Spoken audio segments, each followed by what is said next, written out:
I see it. Purity. We're going for purity. The pureness of our actions. It The is. purity of our actions, people have to judge. What is your motivation for doing things? Last week we focused on um, be not deceived. God is That is not not mocked. marked. And this week I focus on arise, shine, for your light is come. And we need to arise in the light of the new knowledge and the revelation that we receive every day through the Spirit, through what happens with us when we interact with individuals on a daily basis.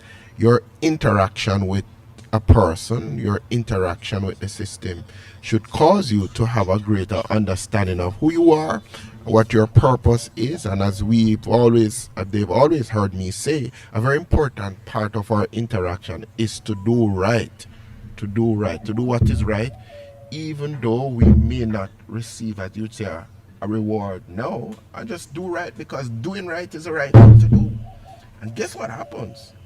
It comes back to you with a harvest. And so, news break, Zinga ruling has come forward. And we're going to look at that today in light of the light that has come.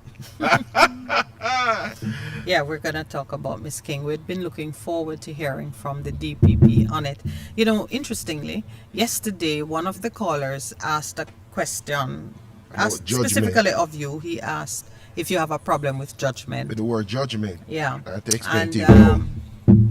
And I listened to the exchanges, and one or two other calls touched on the matter.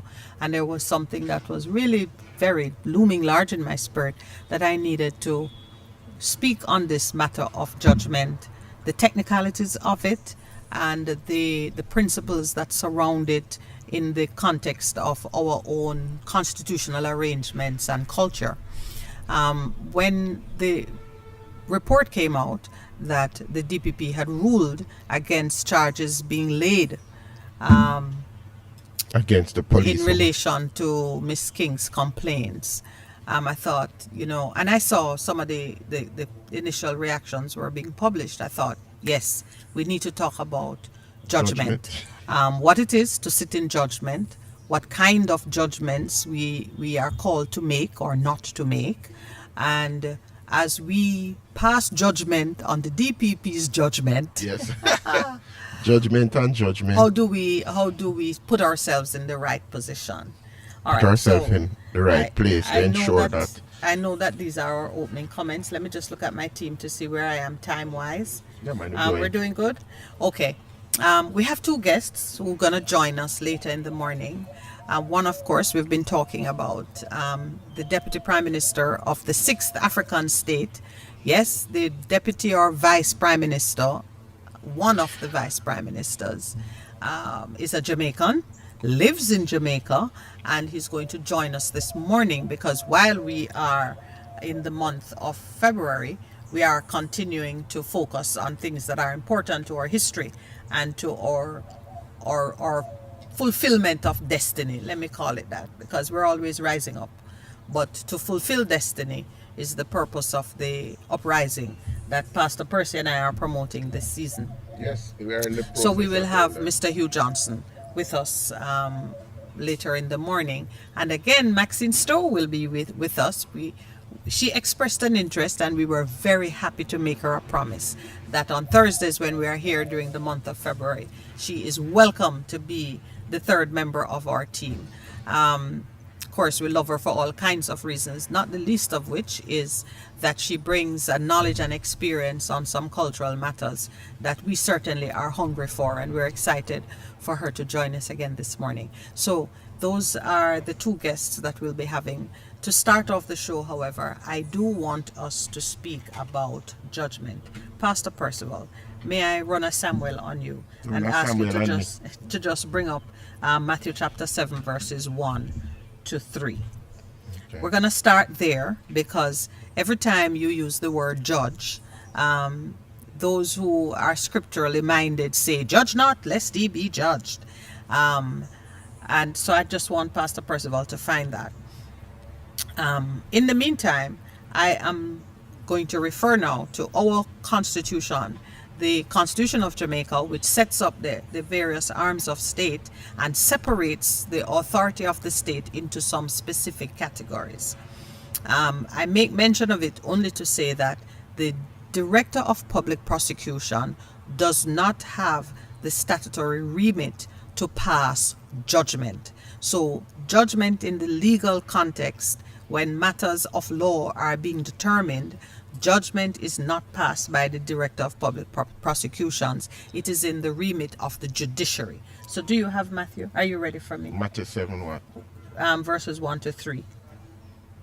Yeah, I have it. You're my reader. Reader! Read. That's interesting. I love to say it. Read. Reader. You're my reader. Judge Yes. not, that ye may not be judged.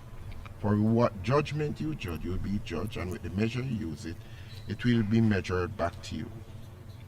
And why do you look at the speck in your brother's eye, but do not consider the plank in your own eye?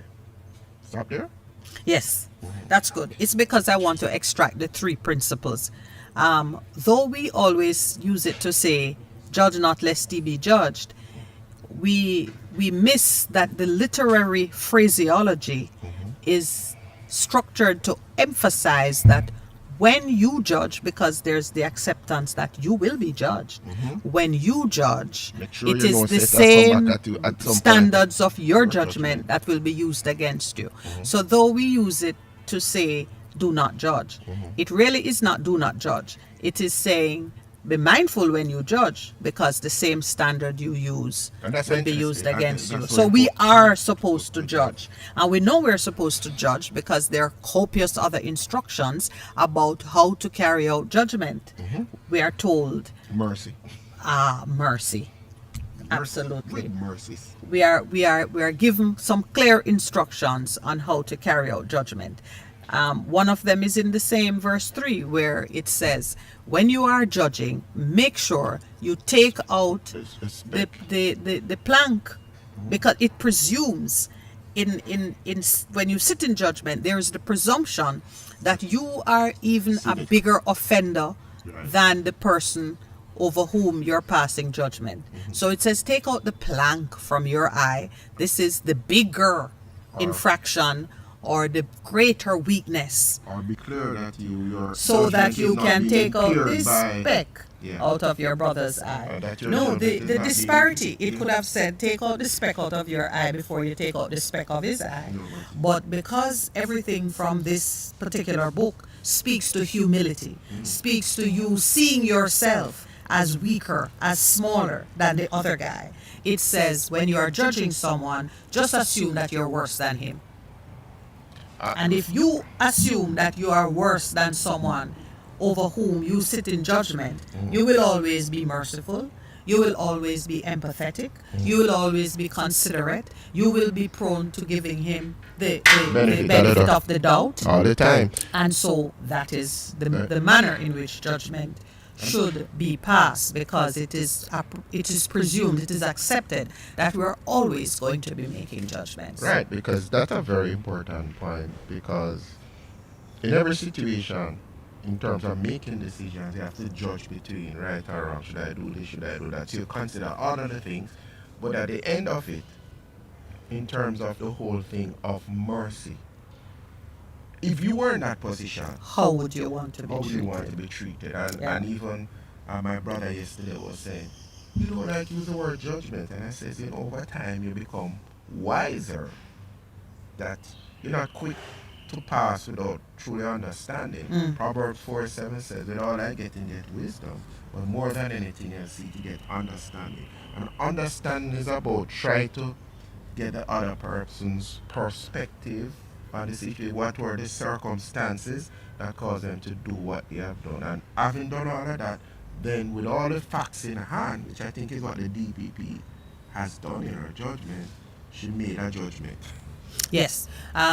So to the conversation which took place yesterday, what I picked up is the overwhelming belief that the word judgment carries with it always an imputation of punishment, Yeah.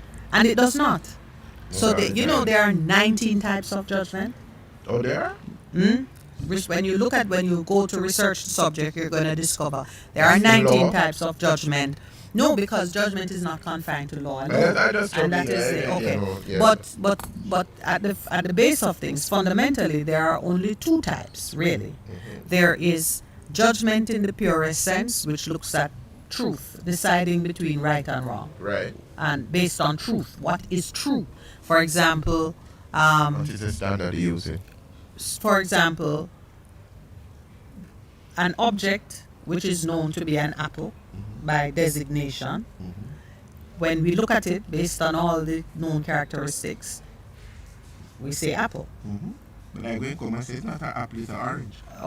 But if the two groups are known, and so that's why it's about truth, Right. something that is known, empirically known, there will be different types of apples. True. But That if is an apple. whatever It is belongs commonly, into- you'll know. And then someone will say an apple is a fruit. True. Now, the truth of the thing being an apple is not a matter of judgment. It is this. Just But as whether it is a fruit or a vegetable Yeah. becomes a judgment. You No, look yeah. at it and then you recognize it conceptually as an apple, but where it falls becomes a matter of judgment. No. From a scientific perspective with the classifications and so on, there are certain characteristics that you use to determine whether something is a fruit or a vegetable. But it's still a judgment because It's you have a chosen a it's a standard. Right. The standard you have chosen is scientific. Some might say use. If you cook it, it's a vegetable. But If it- you don't cook it and you eat it raw, it's a fruit. And so those are judgments, but they are Based not. on criteria. Yeah, that's why they're judgments. Right, You based on select criteria. some parameters. Yeah. You as you appear, man, meaning of mankind. I decided that, I would But want to you be- can decide, you can apply some other standards, which would be a judgment, and say my gender is based on how I feel. That's a judgment you make. But even that The, is the in law. rationale you give as to why you choose which way or another is the reasoning behind it. The reasoning tells you why. Does Go that ahead. make sense? Go ahead. I listen. So in our constitutional arrangements, we are required to give make reasoned judgments. So the based on DPP, criteria. That. well, those are the parameters in which, and that's what I want to talk about. Right. Because I think it is important that Jamaicans understand the parameters in which a judgment is made by the DPP and what kind of judgment it is. So one type of judgment is the pure one that says, is a thing true?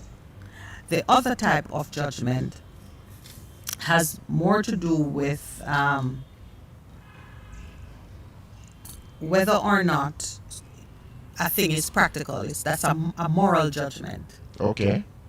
So there's the truth judgment, and then there are the judgments we make, which have to do with morality. True. I would say that we, as the public, when we receive a ruling from the DPP, we make a moral judgment on it. We use another type of judgment to pass judgment on what comes out of the DPP. And that type of judgment employs different principles from the principles that DPP uses as a matter of law to come to her judgment. Does that make Are sense? ethics involved in that? Ethical judgments are involved in what she does because in the business of law, ethics examine and sets the parameters for the procedural business of passing judgment. True. Things like there can be a conflict of interest. Right. Those are Important. things like fair hearing and making sure that persons who are affected are given an opportune time to be involved. Those are considerations. Those are ethical considerations, procedural considerations, which affect the outcome of the decision making. And then, so what she But did, when we examine her judgment, we are not bound by those considerations. should we be bound by it? We should be. In terms of We should considering, be, because but public interest galvanizes around some non-legal issues that would not translate to the same result if the DPP were to apply those in her. For example, the DPP could have said everybody's interested in what happened to Nzinga King, so let me charge the lady and let the judge decide. Charge her or Let me charge the police woman, the woman police. Let me charge her. She could have said it. She could have said that. Even though She could have said that because she's taking into account public interest. But public interest is not a proper criteria for the examination of evidence. legal matters and evidence. Yes. Because you are educating me, and I'm Yeah. grateful for the education Right. because you're a student. So what you're saying, one of the important things in law is evidence. Always. That's I why was saying to you- two or more have to agree. I was saying to you, that's another principle that we pulled from the Bible. That before you take a decision against a man, it should be supported by 2 or more witnesses. Suppose you only have one. That means they throw it out. Technically, you couldn't come to a decision against the person because you only have one. Suppose you have no witnesses because the nature of the act was such that it went So unobserved. circumstantial can be used to Yet, convict somebody. Yet we have laws that say you can, in certain circumstances, move to a conviction if various things are in place. Those are the technical legal rules that circumscribe what she's doing. So in this case, in Miss King's case, they went through the evidence and they dismissed Miss King as a witness who lacked credibility by reason of various inconsistencies in Based on her what other people statements, said? based on what other people said. The complaint that I have, and maybe, but see, in making that judgment now, I'm trying to do what we are commanded to do, take the plank out of our own eyes. Okay, which is okay. All right, so down there. In dismissing her as a mentally incompetent, incredible witness, I don't see in their reasoning where consideration was given to her trauma and the possibility of her being confused and the possibility of her being so traumatized by the event that her telling of her experience in the immediate aftermath had certain inconsistencies to it. She probably suffered from post-traumatic stress syndrome, which Pre- is something precisely, that yes. the trauma itself. Yeah, and in some amount of denial and some amount of shame, because to have your hair taken from you like an animal, you'd rather pretend that you had authority over it. And so, in fact, the many conflicting stories would cause me to be concerned that this person was exhibiting signs of trauma. Signs of trauma, which means that from an administrative point of view, because one of the things is that she herself pull out here, but if That's one of the accounts. Yeah, somebody's doing that.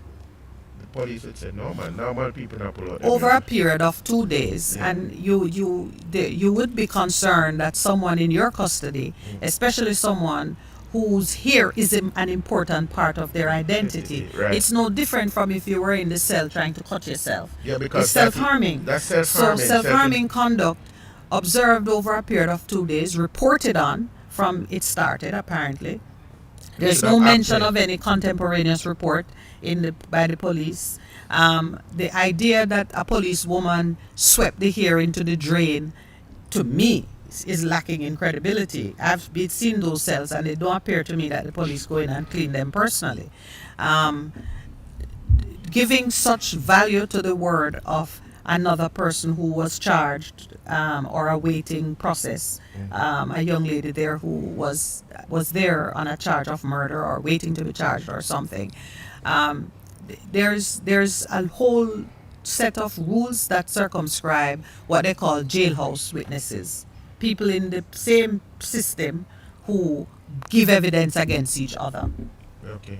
And You the see that way normal you measure the credibility Of it. of those witnesses. You normally see that on TV shows. Yeah, but If somebody it's says- real. and it is real that It's somebody real. says, when you must hear talk about this and they track it Absolutely, and, yeah. yes. All It's right. real, and sometimes it's done to seek favor, and it doesn't mean that anyone induce you to do it. You just want to appear to be supporting the police because you are in their care. There are all kinds of things that are missing, so you don't get a full taste of the reasoning behind the decision that they came to. Still, So what she just did was to receive what the INECOM says. she reviewed what INDECOM said. INDECOM had already come to the same conclusion, and she ratified it. But I want to say this about how the DPP sits as judge. I started off by pointing out that in our constitutional arrangements, the business of passing judgment does not sit with the DPP, it sits with the judiciary. So what is it that the DPP is doing when she makes a ruling? She's Because it's not a determining whether she judgment. it is enough evidence. This is what I'm on. There was enough evidence that she could say somebody should be charged and go to the courts. And she's saying, based on the evidence that I have, and some of the evidence have evidence In courts. in court around it. So you're wondering what is thinking. Here is an important thing. Should the DPP, with the public interest in it and the cases in terms of infringement on people's constitutional rights, because we know that was in the course when his locks were shorn, and he took the whoever shorn his locks to court and won.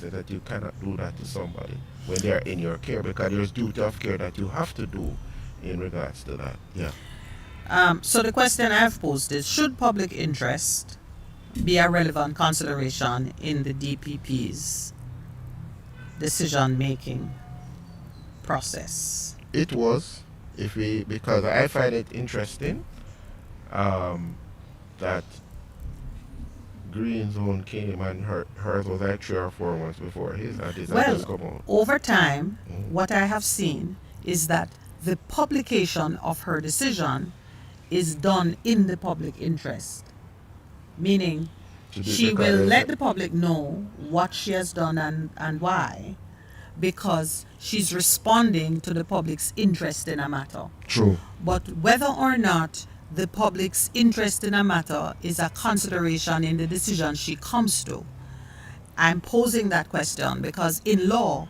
it is not. Not supposed to be. In law, it is not. It's not a supposed to be, or it is not. Whether But what people is treat reality on the it, ground? yeah. But you see, now we're coming to truth again and Yeah. practical results. The truth of it is not. When you look at the matters that are to be considered in mounting a prosecution, it is based on evidence. It's based on law. Has a law been broken? 2, is there evidence of a law being broken? Those are the 2 pure considerations. The public's interest in seeing a prosecution is not a relevant consideration. Does that make sense? Yes. Okay. And the question is, should it be? But okay, so even with And a lot the- of things that yeah. have happened in the States, if you follow like the Floyd, what in the Black Lives Matter, yes. and the rulings, and then and the Richard Penholder, the guy who uses state to and he won the case. But we don't have to wonder about those because they were prosecuted. Yeah, right. They were prosecuted. We became aware of all that was transpired through the prosecution. When people were concerned that it might not be prosecuted, and remember, in those cases, there was no doubt that a man had died as the result of a specific conduct by an individual.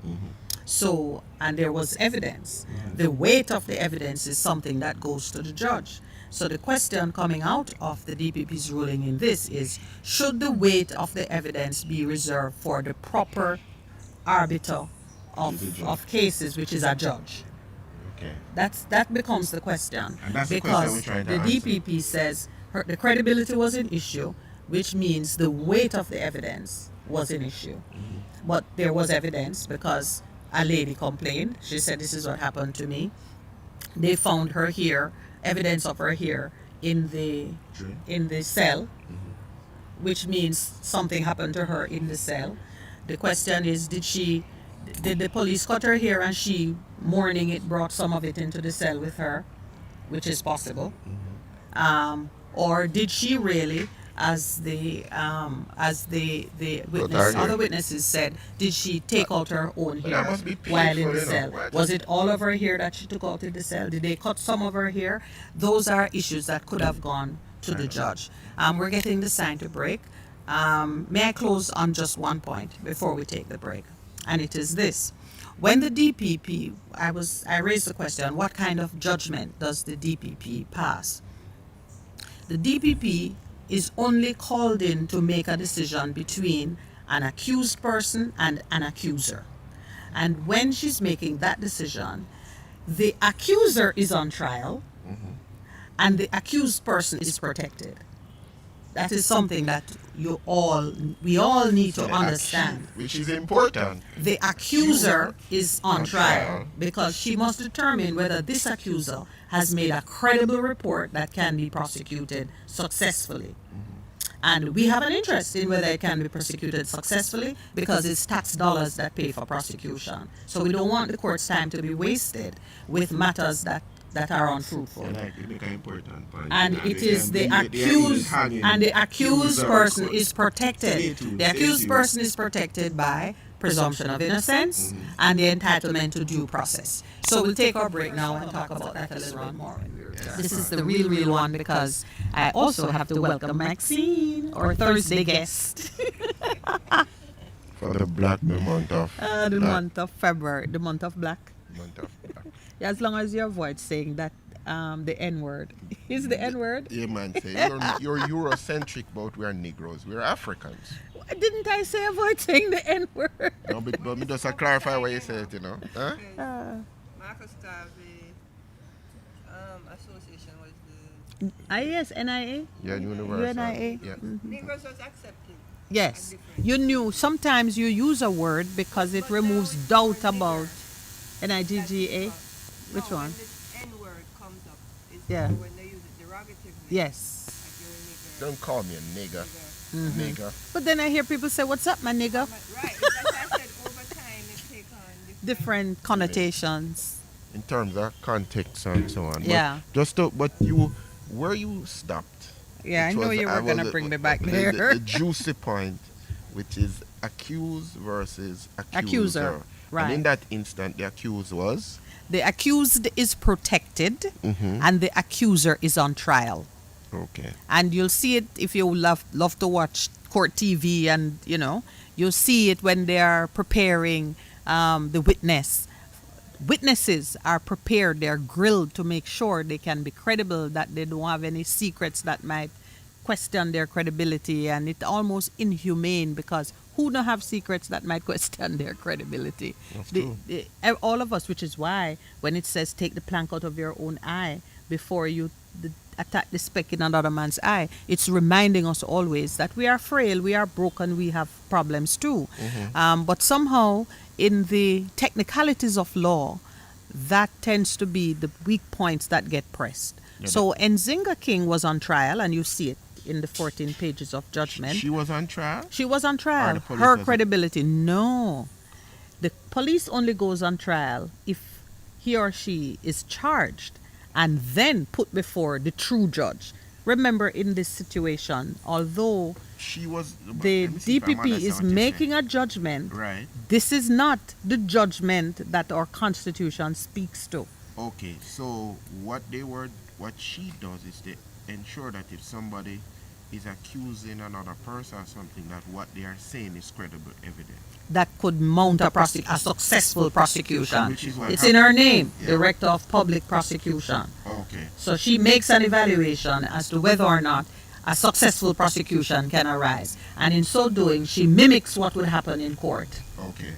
And in testing the evidence, the person who is at the center stage of is the Nzinga. evaluation is the accuser, Okay. while the accused person is protected by the right to remain silent. So you notice, even though they talk about reports from the police and so on, you have to pretend that that person never speaks. Okay. And your case must stand even in the silence of the accused person. The accused person is protected by a presumption of innocence. Innocent until proven guilty. So again, the accuser's voice must be Very powerful strong enough and to strong. maintain precisely. So the police was the accused in this instance. So Yes. they are presumed innocent until proven guilty. Oh, okay. Yeah. All right. So the DPP has that job of looking at the evidence to see whether or not it rises to that level. Okay, then when seeking long, man, because to find all of the things, because I was just So now you're making a moral judgment. yes, because I'm saying Which is fine. yeah, but because like some of the things that have been circulated, I'm saying where did these videos come from? That were not in the public domain before. Yeah. So now you make a moral judgment about the conduct. Having made a decision that seems insensitive to the to the accuser, Yes. now in the public space you are seeing representations of her as a deranged individual. Yeah. But there is no consideration given to how a person who underwent a certain degree of trauma Yeah. would reasonably behave, and that makes for good conversation in the public space. But how much of it is relevant in the DPP's consideration, we don't see, because the decision, the reasoning does not give an insight into how they viewed, if they had to repair the credibility of the accuser, how did they address it? And that would be the business of her attorney when they make a civil claim, because her attorney made it clear that the civil claim would proceed. In fact, DPP is practically recommending the civil claim. She makes mention of it, that nothing in what she says takes away from the right to pursue civil remedies. The other question is, should certain breaches of your constitutional rights just automatically be treated as a criminal offense? I'd say that tongue in cheek. Yeah. Post-traumatic stress disorder is a disorder that develops in some people who have experienced a shocking, scary, or dangerous event. It is natural to feel afraid during and after a traumatic situation. Fear triggers many split-second changes in the body to help defend against danger or to avoid it. You are saying she was traumatized? Is it? I'm just. Can I tell you, Percival, just from personal experience, anytime a policeman even want to talk to you, other than because you made a complaint, it's traumatic. Okay. For me. Okay. For me, I don't even want a policeman to stop me on the road over traffic matters. Okay. So maybe it is just par for the course these days for persons to just take it for granted that being arrested and in a jail cell is a normal thing for black people. You know, it is shockingly, most adult males in the U.S. have had some interaction. Some interaction which says that you see it and you're going, ooh. So they may think that it's par for the course for you to just draw people in and question them or, charge them and all of that. It is a traumatic event. It's still a traumatic event. But there were there are disputes about the pepper spray. She said she was in a taxi that was stopped and a certain altercation arose. The police say she was seen walking on the road without a mask. The thought that you could be just walking on the road without a mask and end up being pepper sprayed by the police is frightening. So that's the why evidence, pepper sprayed her? There's no taxi business. They say she was walking on the road without a mask and was asked by the police why she's not wearing a mask, and an argument erupted and she behaved so bad, cussing them out and so on, that they had to pepper spray her on the road. I'm still trying to picture that. Can you picture that? You're walking along the road, you're not wearing a mask. Maybe you don't even have one. But whatever the situation is, the police say, the act requires you to be wearing a mask. And you say whatever. It's not recorded exactly why it became a fight. And you end up in disorderly conduct and being pepper sprayed. So why it took so long for them to come out with? Yeah. Again, it just raises. The more we talk about it, the more we see. For this case to have turned on the credibility of the evidence is unfortunate, because there is enough on both sides, I think, for the DPP to safely say, let this go to a judge. That's what I think. Okay. Interesting. Because But she's bounced back though, because I'm figuring the fact that she would have been exposed, been pepper sprayed, and you're thinking in your own mind, pepper sprayed? What did we do? That's traumatic, you know. Well, we were pepper sprayed. Is it pepper sprayed? What was it again?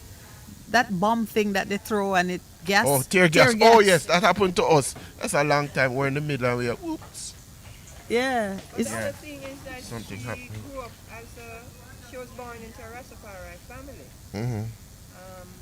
And she would have understood What the it is to be a Rasta child. Right, so the context of her thoughts were not just within the moment. Mm-hmm. As a Rastafari, A policeman approaching you is and then a the big whole event, and you conversation, expect look at the certain whole, things. Look at what's happening in Canada. There is a pushback by people about the pandemic and The Yeah. mandates and all of that, yeah. Mhm. So people are walking around with attitudes Yes. about the subject matter, and they're defiant in some cases. Very defiant. You know what I mean? I think that's what's even happening now with the whole sudden political changes being made globally about the pandemic. The pandemic, yes. And the taking away of rights. No, in where governments are just toppling over in removing their objections. European countries, Canada, they're about to topple, We hope. When they said topple, what do you mean? No, meaning change the Change the mandates. protocols. Change the Oh, protocols. but a lot of people, I think the last count about 9 or 10 European countries, Sweden, they said, that's it. That's it. Pandemic done. But they are doing that based on public. Public- Protest, Yeah, absolutely. protest, yeah. Austria, France. That it is okay, not necessarily that it is the conditions have so radically changed. In terms on the health side, on the health public side, health but side. on the Yes. public side. So you see the power of public interest. And public interest will assert itself if it is strong enough and it is ignored by the official government structures. Right. So the question I pose, should the Director of Public Prosecutions include a consideration of public interest in her decision making, where strictly by law she's not required to, because the accused person is protected by a presumption of innocence. So even if the public think him guilty, she should not be swayed by that. He's protected by the right to silence, and he or she's entitled to due process. But due process doesn't take place in the prosecution's office. It takes place in court. Court of law. As a part of it. When the process is stopped in the prosecutor's office, it feels a bit So premature and artificial. So is the DPP related to the police? Meaning to say, her judgment evidence comes from them. in because the police are presumed to overstep their authority in a society like this, It's presumed that they are put in a situation, even the police themselves are presumed guilty in anything that they do because they do so many Yeah. overstepping. So you're raising but that now is the ethical consideration. Yeah, that's what it is. Yeah. So in law, the DPP and the police are separate because the investigatory body cannot be aligned with No, the I understand that, but prosecutorial. what? So strictly, but you see, you're raising the same point that we are grappling with. On the technical side, they're not associated, but on the practical, in the workings of things, they're hand in glove. Right. Because the DPP, the police refers to the DPP for advice. Right, in the If- camp, it- right. Yes, if they can't, and there is cases where the law requires them to defer to the DPP. And if the DPP needs evidence, needs the case to be refocused, they go to the police with a request for more information More on this, to evidence investigate and so that, on, and yeah. so on. So they work together so closely that the possibility of conflict of interest contaminating the decision-making process is It's always real. there. It's always there. It's It's real. always there. When in the reasoning of the decision, they would ask, why would the police lie? Why would the police lie? Or, you know, That is a rhetorical question. No, right? no, but the police. That's why I said it's a question of dysfunction in the authority system. yes. That's part. And it lack is. of Ye- trust. Lack of trust. Yeah. You know The what I trust mean? deficit, So yeah. that's what we are grappling But with. the dysfunction has brought about a loss of trust in the public Yeah. mind. Yeah. We Yes. see the dysfunction and we don't trust the workings of But we the, don't. We the don't. system. We see the dysfunction in government Yeah. and And and we don't trust authority. them either. Right. So, you know, like you have a public defender as much as you have a DPP person. There you go. And both of them. Earlier, we were speaking about the Integrity Commission being a commission of Parliament as opposed to an independent statutory body. And the weakness that I identified is that when you're a commission of Parliament, commissioned by Parliament, and you can't do report nothing. to Parliament, you're really part of the government, you're independent, you can't act outside of that relationship. INDECOM is a commission of Parliament. That's how it is set up. The public defender is a commission of Parliament. They make their reports to Parliament. They answer to Parliament in a way. It's a different thing to answer to Parliament than to answer to the people. That's the truth of it. Right, The but when the parliament should people be are of the people. but the people don't have the wherewithal to constitute or pay for these Services. services. it's- So it it's- becomes the government. But the government would people. still pay for No, it. I'm not saying it's right. I'm I just saying it's a understand. function of poverty. But it's a function. It's not so much financial poverty as intellectual capacity, not being there to pull from these institutions and to command accountability from these institutions. And maybe intellectual capacity is the wrong thing because it's the will of the people. We have the capacity to pull from a situation what we want from it when we are determined. But Yeah. somehow We just on back these off. issues, we don't We seem talk to be about terribly it, we have motivated. brand, because you remember the point you made coming out of when you were here last week in terms of how the external agency sees Jamaica versus when they get here. Right. And that was a major point to me. Yeah, when Jamaica you on paper. yeah, Different from Jamaica on the ground. on the ground in terms of people saying, what's happening here? This is Right, not the because we Jamaica. have even in Nzinga case, King's case, we have certainly in our collective memory a lot of, and nearby memory, a lot of other cases involving Police against no persons here being shorn.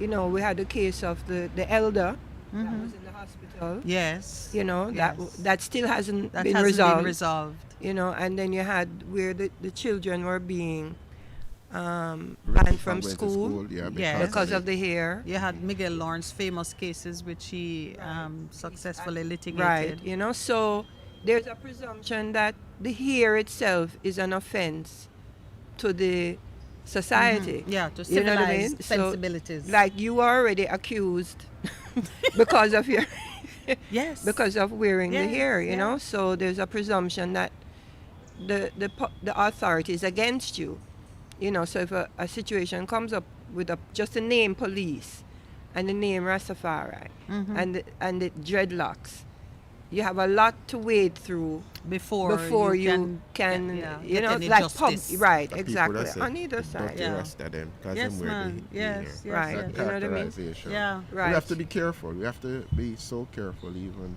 as I said, judge that he may not be judged, because the man wear the locks is saying, boy, him dirty already. And some of the time that's not true at all.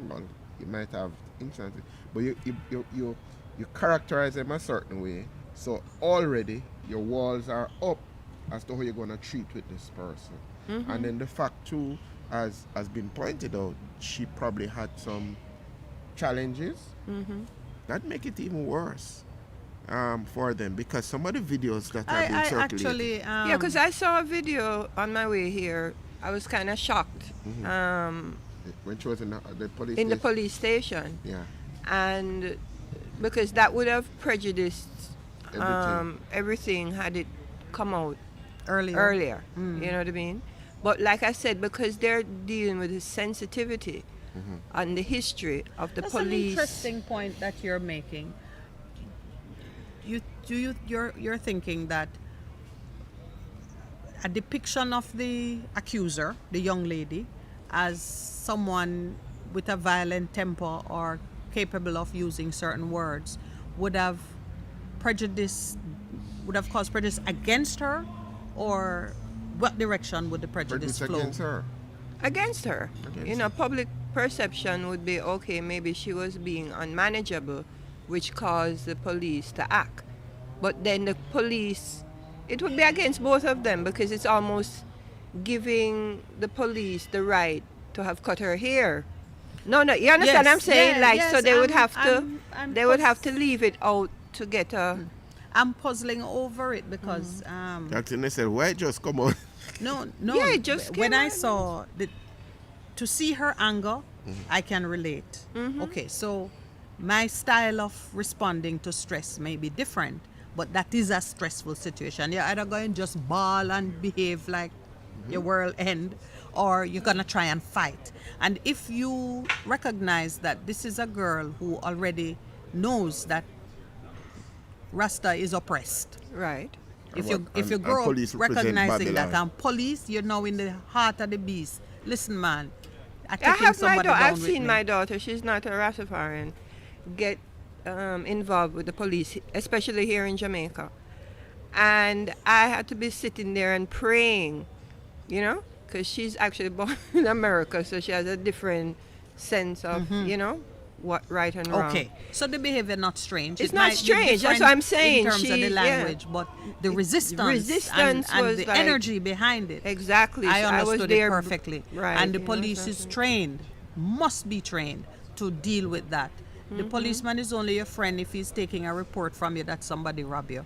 And even Right. then, you have reports of people woman going to report that she was raped, and she come out saying the police raped her. No, I don't even know what happened to that case.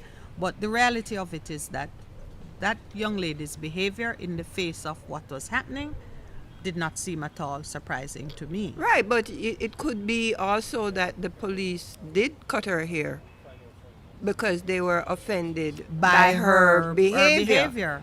You understand what I'm saying? So her Yeah. behavior, that's why I said Put her in her place, man. Oh, you're coming out of the police station station and and going go on like that. so. You know what I mean? And so, disrespect. so it didn't necessarily absolve the policewoman. That's Yeah. why I said It now gave thinking motive. It gave It motive. gave motive for right. the abuse. You know? In fact, another thing about the report, the DPP's ruling, and why, of course, I know in law, the accuser is at the center stage of the evaluation, but there's a report of two things that Miss King said while in custody. One is in relation to her hair, that she was pulling it out so the police could eat it. The other one was verbal threats that she Okay. issued, and they gave it they said it. You don't hear anything about how the police respond. You don't. But then again, remember, the police can be silent. Yeah. So it just emphasizes. So what did that? Because I don't know the ruling. All right, I'll share no, it when with I you. say exactly I'll in relation to the cutting of the hair. That she pulling it out so the police could eat her hair. Oh, so they are saying that she's the one that Who pulled it out? all of her hair. All of her hair. Let's take the break The more while we you contemplate read that. the ruling, the more questions are being raised in terms of some of the things being credible. All right, I'm going to show you paragraph 20 of the judgment, only because I'm not going to read it, and just to show you the level of detail to which the office of the DPP descended in depicting the accuser as a person who lacked credibility and who was mentally unstable. That is the only challenge. Well, that's the challenge I have with the presentation of the reasoning behind the decision. I think the same decision could have been arrived at Without- putting on those- without destroying a young woman who has made an allegation against the police, which, though they have said it's not credible for criminal prosecution, it is still open for civil prosecution because she has complained about civil rights violations. And those violations could relate to the lack of care while she was in their custody, because if they are right, and over a period of 2 days, she persistently plucked out her own hair, I can't believe that that would not have been attended to with some degree of humanity. Understanding that her hair was an important part of her identity. It would be like, a woman taking off her breasts, mutilating herself I can't even finish that statement, but it would be an act of mutilation. Yeah, I mean, what pops in my head is this young man that killed his parents. No, in terms of if you're arresting someone like that, the police said, I think they recommended that he go to a mental psychiatric situation before Yes. they even Take him into custody. I don't know if it was that far, but they observed him enough to say that they wouldn't want to put him in a jail cell, meaning right. So I'm saying yeah. with her, again, I was making the point Yes. that the police would have seen in her behavior somebody that was mentally unstable. So if you were seen that way, then why would you not, like in Take this a other decision, right. that she is mentally unstable, other than being oppositionist, but she's triggered needing and care. needing care Yes, or needing yes, isolation absolutely. or needing something like Yeah, that. and the point you make now casts doubt on the gratuitous comment that she should get counseling. There But was they a put it in- conclusion. Yes, there was a conclusion by the DPP and Indicom that counseling is recommended. Yeah, there was that recommendation. There's Miss King's account Yes. versus the police account. The DPP's ruling at paragraph 6 says, we also concur with Indicom that Ms. King should be afforded professional counseling. We strongly recommend this course be pursued by her family and competent authority. In my view, if this were a sincerely held position, they would done it a long have dropped time the ago. charges, followed through with however that recommendation is conveyed, because they have the authority to do so. I can assure you that when they are remonstrating with mad people in the street, they don't take them to court and then do whatever. Right. When they recognize that they're dealing with someone who needs special care, because it's a disability, whether you want to call it that or not.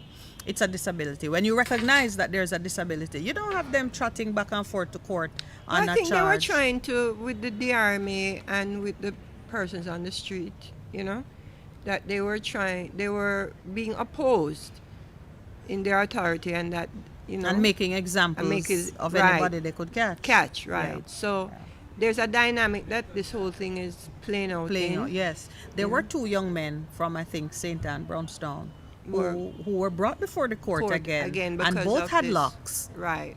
So you're Well, a seeing lot of some people, trend. again, my that is speak Is of that my a trend? family, but my son was caught up in one of those curfew breaches In Jamaica? Or? in Jamaica here in Portland, and put in jail with a group of people who were said, oh, you're out past the curfew time, and went through a night of Being in prison. Horror? right, because of this law. But they were up to breaking the law, meaning they had no problem with breaking the law. You know what I mean? And taking the punishment. Yeah, well, they were against the punishment too. But I'm just talking Yes. about the general environment. Yes, But I that's mean, we are- important. Remember, there, the Chief there was a Justice need says to that make what- example and set high fines. That's what he to said make in an terms of the example thing. for it And to be a now- deterrent. It's kind of interesting. You made a comment about the mandates falling internationally in a lot of countries because people are saying, tell me about the science that is driving this. As I've often said on this program, in November or October 2020, an epidemiologist, economist, and a doctor came and says, it was called the Barranton Declaration, because that's a place it was made, about 10 or 20,000 people came and said, if you follow this path, you're going to get so much fallout economically, mentally, in terms of all of the systems, that you're not going to be able to recover from it. And I think what is happening international, like what happened in Britain, Sweden, Denmark, Iceland, a lot of those countries are saying, let's remove this thing. 'Cause in their own mind, based on what they have done, like Sweden was one of the first countries that says, we're not going to follow this playbook. And everybody laughed at them. I know they're the first one says, it's finished. For us, the pandemic is finished. That was in the international news recently. So a lot of people are saying, they're rising up against it, public outcry, but some people following the science are saying, let's not be too hasty to do this, because the science says this, but we're thinking another way. Yeah, well, it's gonna run its course in the sense of people, other part of their lives being affected. All of their lives. All of their lives have been affected. So at a certain point, you say, like they say, it's more, they want to make it become endemic, that you live with the disease. They're not saying that the disease has gone. They're saying endemic, not it's gone, because it has become like the flu, which comes up at certain point in there. Because even the PAHO representative says that we live with it, but those guys were saying earlier, based on what they're seeing in terms of the signs and the symptoms, it reminded them a lot in terms of what was with flu. well, it is a flu. Okay, all right. So you just it is all right. I'm glad it is a flu. Yeah, and but it treated for a certain kind of way. no. What was happening is the intensity of the virus, of how it was. Because you'd have to say now it's now less intense. This thing breaking down is also coming with the Omicron, that has had a different effect than the Delta or whatever was before. They were much more intense, and they very much challenged the health systems. Yeah, It's not really the population, as much as it challenged the health But let system. me show something in here in terms of when they say it. Because when you saw earlier, when it just broke, like in New York, and you see the amount of people dying, and you see the morgues. The lines of coffins and coffins and stuff like that, for the perception of the for the mind.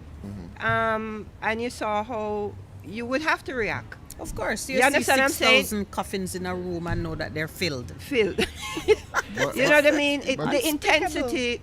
So now that things are going down, everything is going down. Even the disease itself is reacting differently, or variants, or whatever they're calling. And it can rise up back again at any time. You understand? They don't know, just as much as they didn't know about the intense part. They also don't know what is happening now, except that they're going with the public. And there's no perception basis. There's no basis for infallibility in this process. Correct.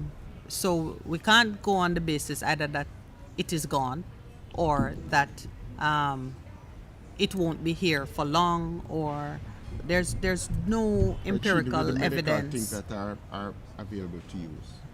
Not only that, but these viruses sometimes act this way, that they leave as suddenly as They appear.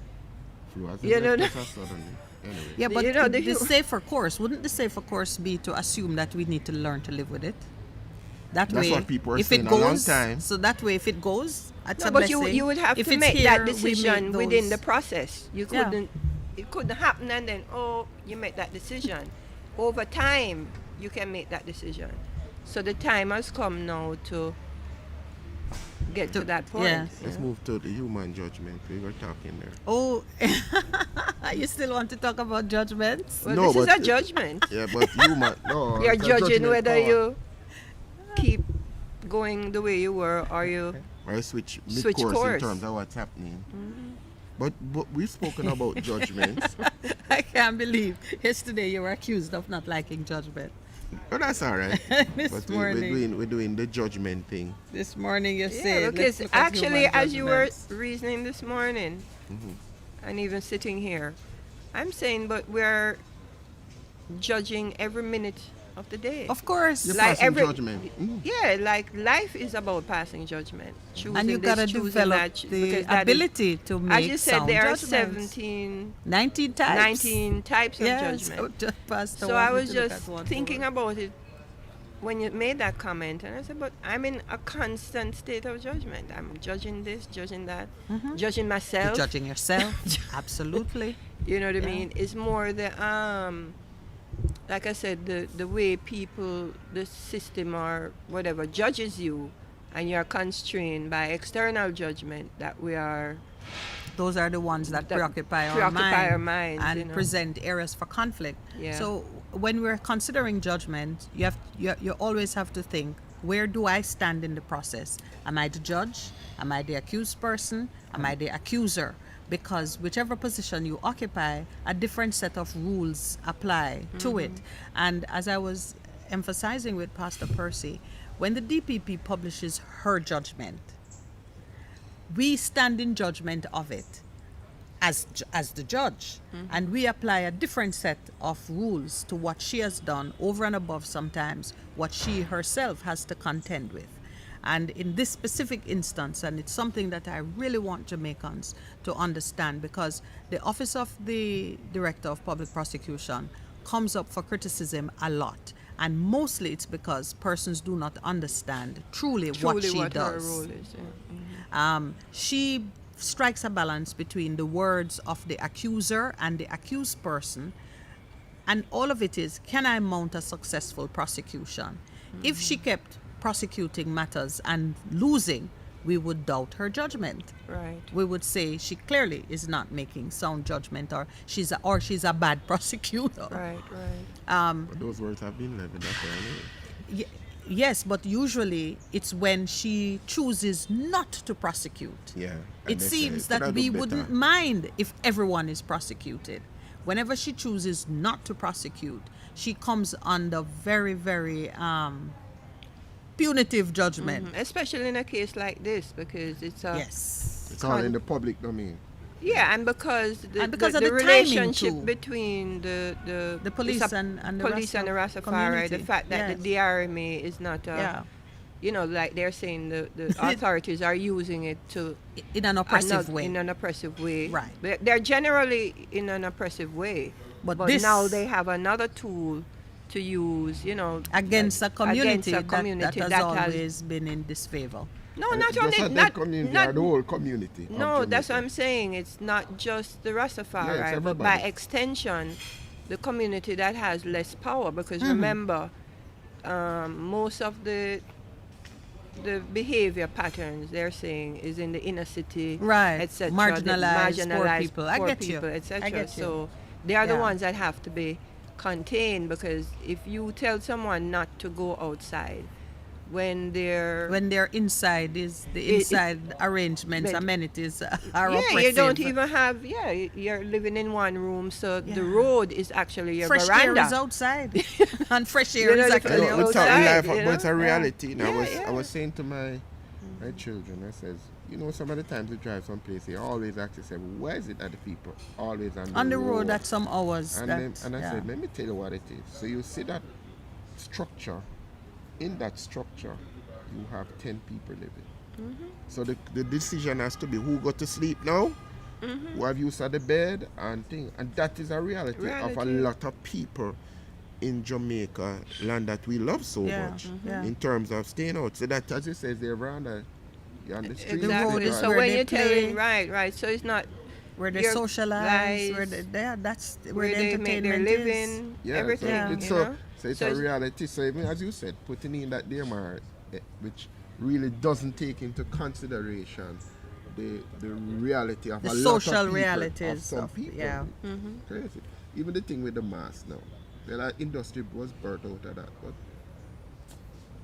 wearing a mask for some people is an expense for them. Yeah, right. It's wearing the mask. I mean, like I'm saying, to me, it's all relative because, it was the easiest way to address the situation. Because if you don't have medicine, if you see something like this that It you was don't meant to be understand, preventative. right? It Yeah. was meant to be Yeah, preventative. because you don't have medicine to cure, so And I you tell try to people- prevent. The jury's out on that, but we are pressing along. And the jury has been sending out notes. Yes, I to say, mean, give us this evidence. You No, know, but the like I jury's said, out on it, you know. if you look at the history, though, that's why I said of the pandemics, especially the 1918. nearest, right? They had the same issue with the mask. They had the same Nothing new under the nothing sun. new. And some countries, I think the Asian countries, Become they- normalized. yeah, right. They kept it. They kept it. I mean, you know, in and Beijing, because they people have to. bicycling along the road in their mask Mask. was a. I kept wondering about it, and then I kept thinking, okay, maybe they have a contagious illness, and Well, but I didn't well, they realize seem that to it was have a response to. Yeah, but they seem to have contaminants in the air. Because a lot of the Pollution.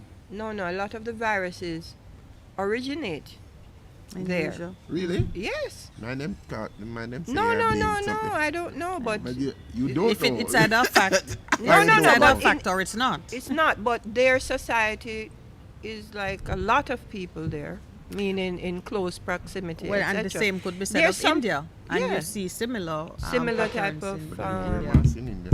Yeah, densely populated No, I'm cities saying, yeah. are No, I'm petri talking dish for yeah, viruses exactly. But I and do recall looking at it and saying that their societies are more instant in relation to how how to respond. how to to those respond. things. Whereas what you see happening in the U.S., Yeah. where they are shifting, in their thinking about a virus, And- they think about yeah. it much differently. So Yeah. they must have more of a recent enough experience that and we will the do it cultural on- instinct to we respond do it in a certain way. caution Yeah. rather than you can Fighting figure for out the human facts. rights. No, you can figure out the facts later, but But also, this slavish worship of fundamental human rights, it's more on the western side of the pond than in Asia. They think more about public health and keeping the others safe. So if I have something, I would rather restrict my behavior than exercise my freedom and hope that the other man is protecting Right, himself. right. So I did see a lot of people in their mask, and they were active and seemed healthy. And at first I thought, okay, maybe they have a flu, or I kept thinking it was something about contagion. I later began to think it was something about pollution and wondered why I myself was not wearing a mask. Oh, you mean when you went to Asia? Yes, in China. Okay. After a while, I was thinking, because they Pollution. seemed they would be riding their Pollution, smog bikes and and so walking on. around. They weren't just in the vicinity. I did pass like one clinic and saw a lot of people in mask and thought, okay, that might be some illness. More in those But, countries, the smog, the air population is so heavy in terms of the industrialized Yeah, parts of, yeah, of, that of, it seems of like China. a reasonable precaution. And they were so heavy. But well, I don't know if the people have to say about Nzinga. I know that in some people's mind, the jury is still out. You raise the position in regards to the moral position, the ethical thing, and I hear you leaning towards, okay, based on the ruling that has been made by the DDP, she spends a lot of time in terms of going after the credibility of Nzinga as a person versus just a simple thing in terms of losing her hair by whatever means. Is that a good I don't summary? even understand what you said. No, I am saying. What did he say? No, you need an I am, interpreter. no. What I'm saying, okay. in your own mind, you are thinking that in regards to the ethical and the moral positions, that you would suggest that it would have gone to a judge to make a ruling. Is that correct? Is that a good summary of what you are suggesting? Take out ethical and moral, because that's the position. That's the question I've posed for public discussion. Right. Should those considerations operate on the mind of the DPP? Right. I'm saying, when it comes down to if your reason for not proceeding is based on the evaluation or the credibility of a witness, Yes. I would have preferred to leave that on a matter such as this. I would have In the hands preferred of the to put judge. that to a judge Right. and allow the parties to put their best case and carry it forward. But important to my thinking is that the decision making did not seem to give any value to What she said. the unique position of the accuser Okay. and her own trauma. You're right. And how that might be reflected in, even how she behaved. tells her story. Okay. And it would mean that as prosecutor, I would have to prepare a case that builds up her credibility. And the Okay. prosecutor does that. You get other witnesses, professional maybe, to say, Right. in a situation like this, it is not unusual for the accuser to respond in various ways. You try to balance it. But I think that, like I said, I think the case was about what happened to Nzinga, but it was also about the DRMA and the Rastafari. Because remember, the Rastafari are operating in a context, even currently, say with the ganja laws that were passed, and the Rastafari community is being, felt that they're being marginalized Excluded within from- and excluded from from the economic industry, from the benefits. benefits, and so But- everything is merging, meaning yeah, but what you're saying, All the things I think mix into one pot. No. right, exactly, and it No, does but in the mind. what you're saying is really deep, and I would say maybe dangerous, because while I'm suggesting that public interest considerations have a place, you're saying that perhaps the public interest consideration that came into it through a side door is this reinforcement of an existing exclusion and marginalized, or treating the Rastafarian as having no credible place at the table. Right. And I use the word credible deliberately because they said the girl was not a credible witness in her own cause. And here we're seeing more like a broad brush painting of all Rastafari as not point having you're a raising. credible place. So that would be a kind of insidious and unpleasant taint to the process, Wow. where you're dismissing a group that you dismiss completely all the time. Right. That's the point you're making? Does Yeah, the that- community, no, could the when I look community at really the- feel? They do feel that way, but what I'm saying in response to the DPP going into these details that were not necessary, she's overemphasizing because she wants to overprove a point. Yes. You understand what I'm saying? Because We all know that this is how them stay. say, you know what I mean? That's so what I was saying in terms of the fact that when she went into all of those things or allegations, Yeah, and the because- other witnesses saying ba ba ba ba, and Because da, da, when da, da. when the pushback with Nzinga King occurred, it occurred in the context of the elder, Bingi Ari Lion, who was shorn, and In the his case hospital. is still pending, has not been adjudicated, and the girl that was the family that went to court, and the school With the dreadlocks with the hairstyle. dreadlocks hairstyle. Boy, So we're- there's a very Yeah, we're taking another break at an interesting point. right. I want to pursue that in the break. So we're taking our 8 o'clock break. Very well, sir. We'll be right back.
and Maxine raised a very important point in terms of what she believes would have been some of the elements in regards to the Nzinga case and what it has represented, especially to the Rastafarian community. Want to elaborate on that a little bit for us? No, I was saying it came in at a time where the community is feeling prejudiced in the society based on their non-inclusion in the ganja industry.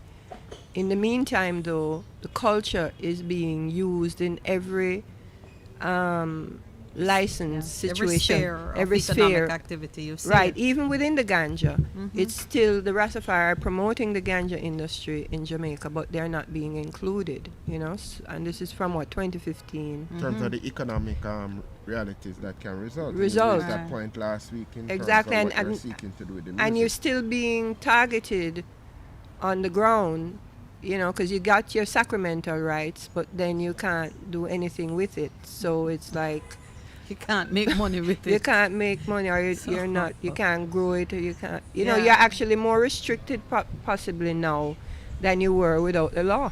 Well, now, if you don't grow it yourself and you want to enjoy your sacrament, you have to buy it from somebody else. Well, I don't think anybody really grew it themselves, because there's a specialization in relation to growing it. You know what I mean? It's not like you just throw down some seed like banana and and you wait know, and then 3 months later you go and pick it. Yeah. So, it's always going to be specialized, meaning, plus where you grew it is generally hidden.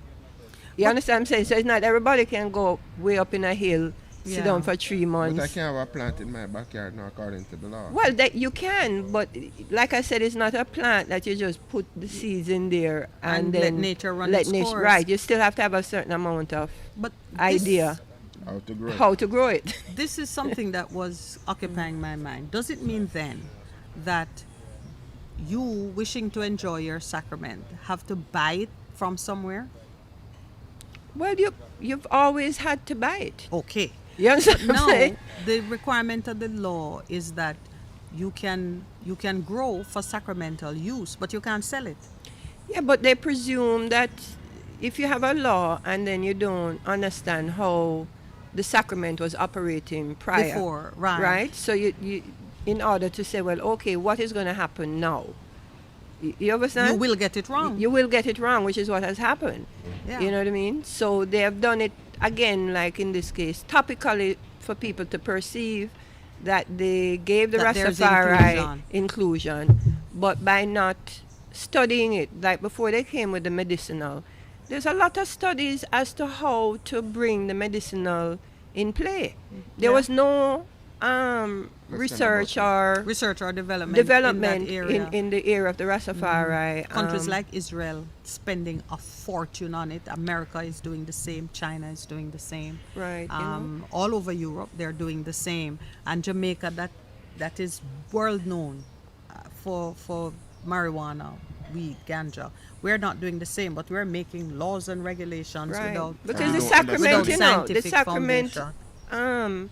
developed within the oppression, meaning yes, it's sacramental, and yes, yet it's popular because of our expression in relation to the oppression against it. That's why the world acknowledges the Rastafari quote unquote brand, because we survived and defended the ganja even when all of this oppression was taking place. So we have a pride of place in protecting the plant or defending the plant, but in terms of us getting a right for it now, it's not equal. That's not, yes. It doesn't. Yeah. We come out with For no you- economics. For you, it should be sacred, and that's how you should. But it's sacred, but it's also cultural, because But- the world comes here for ganja. Like most people think that ganja is free in Jamaica. They don't even have an understanding that the law wasn't here because of how it's promoted in the tourism and, Negril and all of this. So I'm gonna say something that It's might sound interesting that strange, because but it really is how I feel about it.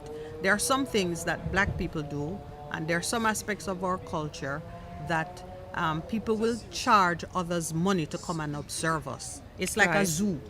You charge a fee at the gate, and people come in and watch what you do, and they may even, throw you a peanut or a banana occasionally, but you have no part or parcel go in out the of it. proceeds at the gate. right. That's really what it looks like and what it feels like. You do it because it makes you feel good. I bring That's people alright. to watch you do it, and I make money off Exactly. of it. And And that's the feeling I get. Yeah, That's that's offensive to now, me. right? I feel the It's same offensive way to when I anybody in see. terms of anything that somebody do to you. You are put on show. Yes. But you don't reap any rewards as a part of Yeah, it. Yeah. and Not like I be- said, with the sacramental and cultural identity with the Rastafari, if you had studied, you would have known, well, the Rastafari association was developed illegally as well as everybody else. You understand what I'm saying? Mm-hmm. So if you're bringing them in and you don't create a pathway for their legal, for them to enter legally, Yeah. it wasn't that we were growing it around. We didn't even have, like you see, there's a whole issue of Rastafari and land. So obviously, even our heritage You sites weren't growing it on your registered land. registered land, right? So to come and assume that, we give them a law and okay, they can plant it around their tabernacles, and the tabernacles themselves are on unregistered Yes. land. So therefore, you're not thinking through the whole full process implications. before you open Yeah. it up. Yeah. You understand? So, Yeah. It just has been a principle of governance in this country. right. Yeah. But you know what? You come with a When law. you see it and you can fix it, our job is to advocate for these changes to be made. But and where to there is presume- advocacy that existed, because we, as a community, was advocating for our intellectual property rights years, 7 years at least, before the ganja came in. So, and we had gotten certain recognition about our knowledge, our expressions, and our quote-unquote genetic resources yes. that ought to have come into play when the law was eventually was passed. So for that not to happen in the context of you're doing something about it, and it's also not being addressed because it would have given you too much inclusion. Force Yes. the state to give you that level of economic inclusion. And they chose not to do it, and so you've been you're That again increases- marginalized. That increases the mistrust. So the Nzinga case occurred within this lobbying for more inclusion, Yeah. and then the police are who are targeting you anyway. You understand? Because anytime you get into a, like they were cutting down farms or people. It's always the police. Not only that, but Rastafari felt that the Sacramento gave them certain rights. It's only when they buck up into the the law, force then of the force law. of the law, that they're saying, no, we don't know anything about this. You have rights. So most of the police don't. Educated. No, they're not educated. They're educated because the law actually doesn't give you any rights. You understand what I'm saying? You know what I mean? It's you who Yes. said, no man, me have my Sacramento right now. Me can do this with the ganja. I can grow it. You see people coming in from foreign and setting up farms, growing it. So why wouldn't you be able to grow To it? do the same. So could it be that there's going to be ganja apartheid? You understand that Yes. it is Yes, coming yes. in as an industry, but I don't have the right because I don't the have first capital. You don't have. We don't have yeah, access you to don't have meaningful access. to neither land Yeah, or capital. The So, first thing is to give you land, because the capital itself. Well, land is capital. well, land is capital sense, if you have a title. Right, Yeah. that's what I'm saying. I was thinking in But now terms let's of- bring it to the music, because in the music is a lot of wealth or opportunities that can bring you land and bring you. Yes, but the music is another nightmare because music is also. another opportunity. Opportu- Sister. Let's yeah. be clear that But it is hasn't an worked for the Jamaican people nor the Rastafari community. The wealth that has been generated out of it is the percentage that comes here in the trade of music is one. The Rastafari community gets nothing at all. It only gets more abuse through the music, even though, you get more focus on the culture. Like you say, people come and watch you as if you're in a zoo. But in actually, say, owning a The wealth share of it. of it, there's nothing there. And then people start to... How do we change that? I mean, last time you spoke about many of the musicians, the performers and so on, or the producers having to go outside of the jurisdiction in order to Make launch money. a credible business. Right. What are the things we need to have here so that a good foundation could be established here? Well, I think at this stage, it would be to create a big enough representation of the music from a corporate level, meaning to say, like how you have a Red Stripe or a Ray and Nephew representing the growth of an industry. From where Red Stripe was, when the music started, Red Stripe also started. But you look now, you can go and see a huge institution growing out of the, physically and managerially. So whereas with the music, you don't see that here. So in practical terms, that's a factory and brand management and consumers. And I think who also, are connected to the if you soil have an here. international market, that the majority of your people. income is derived from how it is sold abroad, then you must have some formal mechanism. So that's a royalty collecting No, agency. even or- at the creative process. You know, even at the manufacturing process, even at the, you know, because what has So we're happened, talking you know. about schools, studios.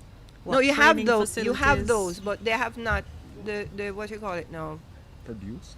or they're not integrated. All right, I understand my uncle's company and Yes. how he developed, where he had his own pressing plant, he had his own printery, he had his own recording studio in one place. Right. You understand? Yeah, so it so was it's integrated. evolving.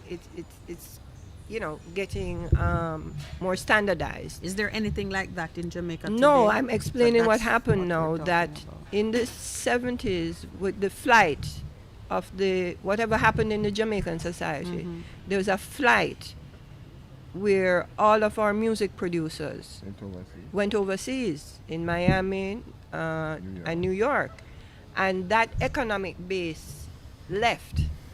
Had they been able to be here, we would maybe have more of an institutionalization occur. But Randy's left. There are no VP records. Even my uncle, when we look at his estate now, you realize that yes, he was here and he developed it for 20 odd years, but he was over 30 years in Brooklyn. You know what I mean? And so you see how the industry left, because Integrated. not only to say international people partnering with us here for a distribution channel to leave from Jamaica to go abroad, but our Jamaican companies left, you know, and our diaspora, we basically grew offshore and remain offshore.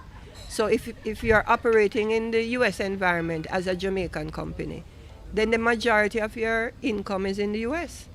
What is, Okay. you know? What So I'm- there's a very structural problem that has not been Fixed. fixed, you And know? you're saying in terms of the impact it has had, the growth has really been external. External. But not internal. And if it was internal, it would have even Spawned a been lot better. more It it would have been more, you know, spawned a lot of other industries, not Okay. just the musician and the recording and the sale, but all of the other industries Marketing would and have the been other things related to it. developed. I looked at, you know, because I worked at Island Records as well, and with the Mali companies, etc., Tough Gang, and you would have thought that Tough Gang would have been a more viable, bigger presence right now, and even over the period.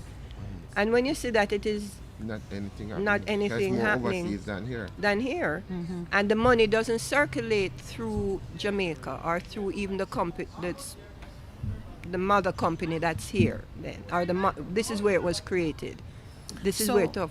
you know? have me thinking about how do you organize an industry, because what you're speaking to is the absence of an apparent framework in Blueprint. Jamaica that under which the industry would be organized. So in other words, you have a lot of individuals doing things, lots of small studios, lots of people doing a part of this, a part of that, but they are not functioning as a unit or as an industry. Is that Yeah, because if the outcome of that business is not here, then you're just a supplier. You're a farmer delivering to Grace Kennedy. There's no Grace Kennedy of sugar. music in Jamaica that is responsible for the packaging. You know what I mean? yes. And how you interrelate with your biggest market, which is Okay. international. But how do we bring that into existence at Well, this what time? happened was that, which is where my work actually, That's the focus of your life's work, really. after my success in the music internationally, was how that could be addressed here. Yeah. And so it was more the building an institution about the history of the music that in itself would be a company, right? So it was put as a museum of Jamaican music, but it wasn't a museum for you to just come and look. The Museum of the Dead. Right.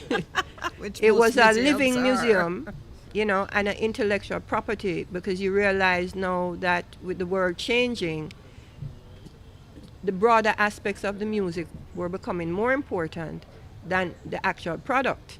you know, how you did it and why you did it, and the fact that you now had a story to tell. The point of origin. Point of origin, that the story at the point of creation is different from the story at the point of business. Yes, consumption. External business So too. what you Yeah. were saying, you were looking, like, if you think of it in terms of manufacturing, the integration from production, so you have a lot of companies From now conception plan to so it's consumption. integrated here.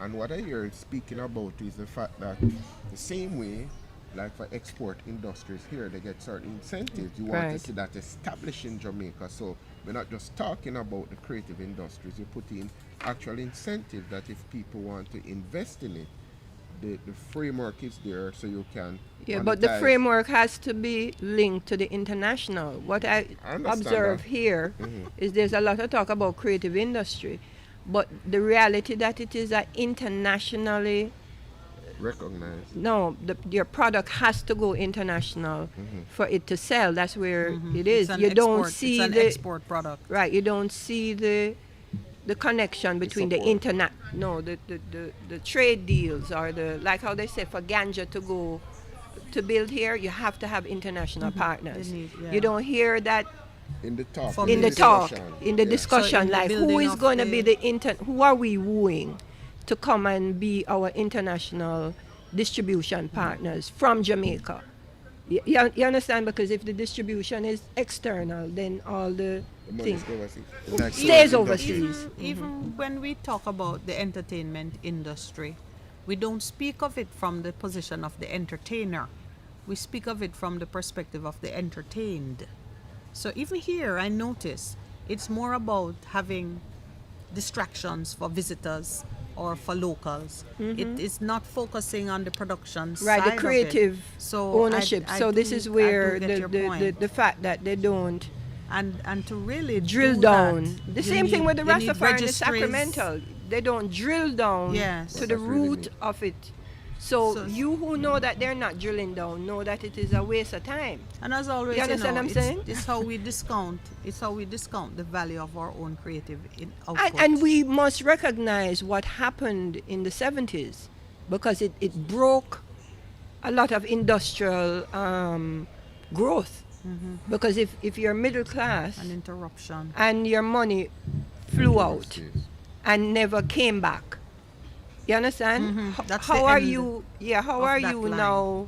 Right. How are you now addressing that? Yeah, are you yeah, you have wooing to- those people from Or the you diaspora restarting something else. to come back? No, but think it through. Yes, yeah. It's like the Cubans now. Or it's like the sixth state of Africa, Exactly. You understand what I'm saying? Yeah. So which we're gonna call it.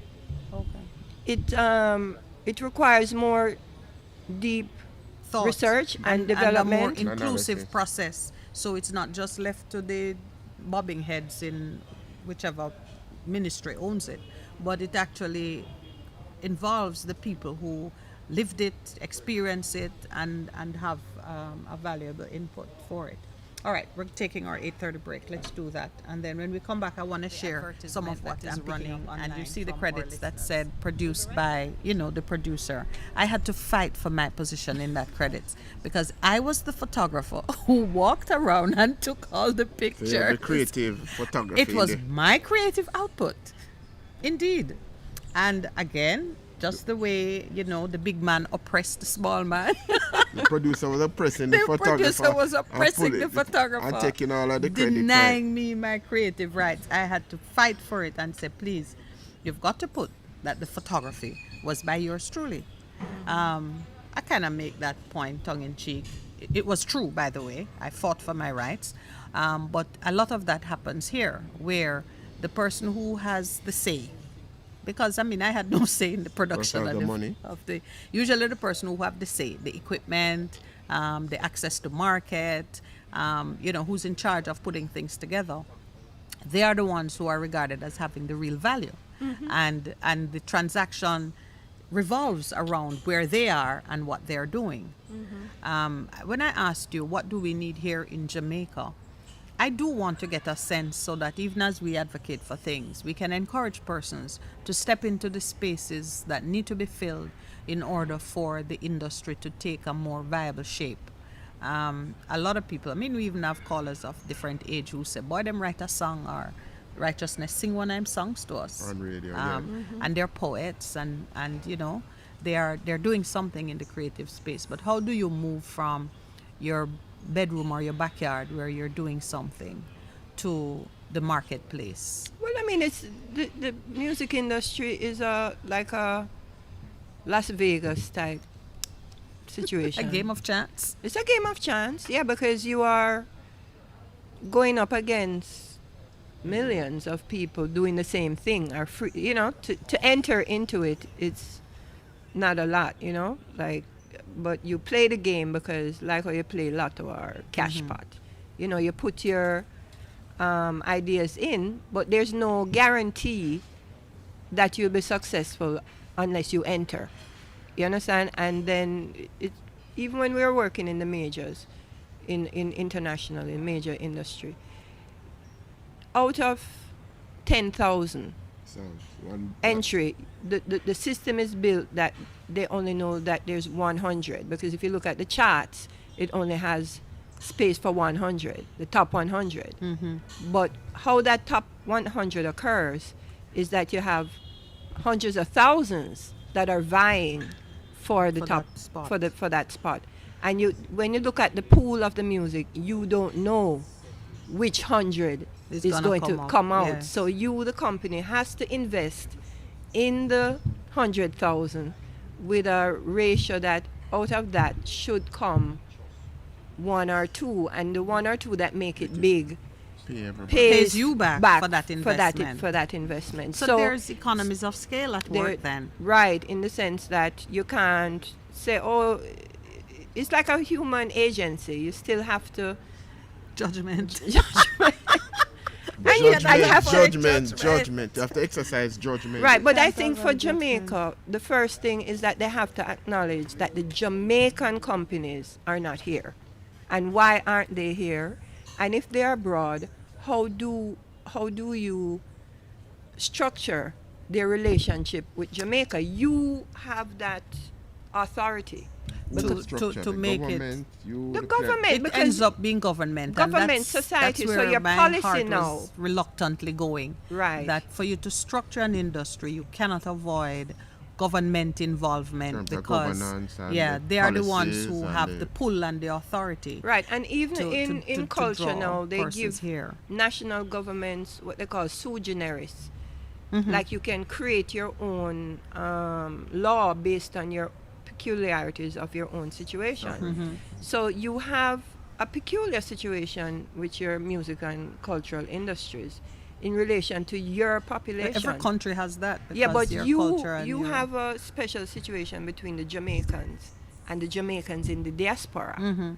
You understand? Because the Jamaicans in the diaspora are actually your first level of competition with your development here. You understand? Because it's your Jamaicans who left with the...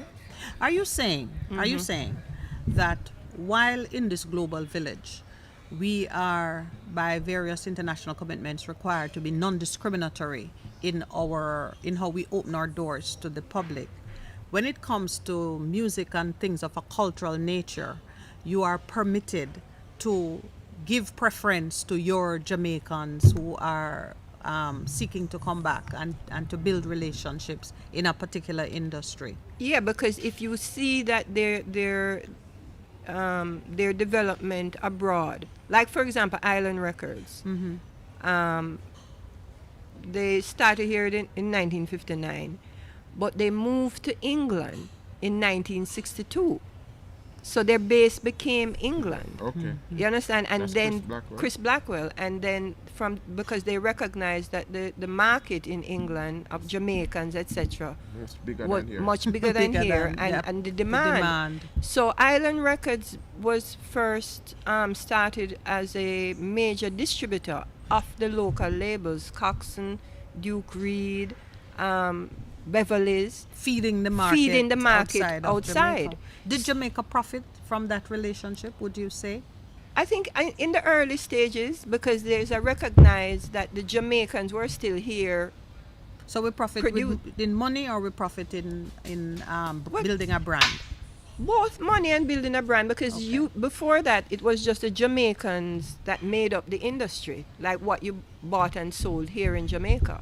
Once England was established as a market of Jamaicans primarily, then your market, Lollipop, those kind of songs. right, it and then you could cross over, because Yeah. most of the crossover of Jamaican music occurs based on the Jamaicans that formed a community That live abroad, overseas in and the so you diaspora. step through the Jamaicans into the bigger into the market. bigger market. It's not that the international came here and found Millie Small. They found her in England Right. One based of on the Jamaican community. So if you are not setting up a recognition that that is how your industry is developed, based How it on works. the Jamaicans here and the Jamaicans abroad, and make policy in relation to how even the Jamaicans can extract here without returning.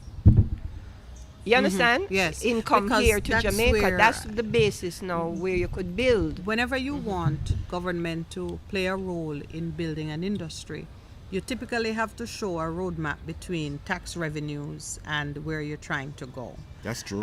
One of the peculiarities of the cultural industry is that it's mostly the actors in it who benefit, who profit. And depending on where they live and pay their taxes, that's where the benefits go. In your design, do you see a way to revenue for the government that would be an incentive for them to spend tax money on creating a structure? How do you see Well, that I think flowing? at this point, and I know that that's where it would have to happen, is that the tourism and the music and culture would have to be in one Synchronization. basket. And they have attempted that several times when they said the Ministry of Tourism, Entertainment, I etc. know, And but then the- different yeah. times they come back and they separate it. Yes, And, because because so it every time the cost of mounting a festival or doing something becomes the government's responsibility, it falls apart. Because they never want to cover that cost. They want the promoter to bear the risk, and whether it succeed or fail. So, and I was listening to Ronnie Burke, an interview with him recently, in the days of Reggae Sunsplash.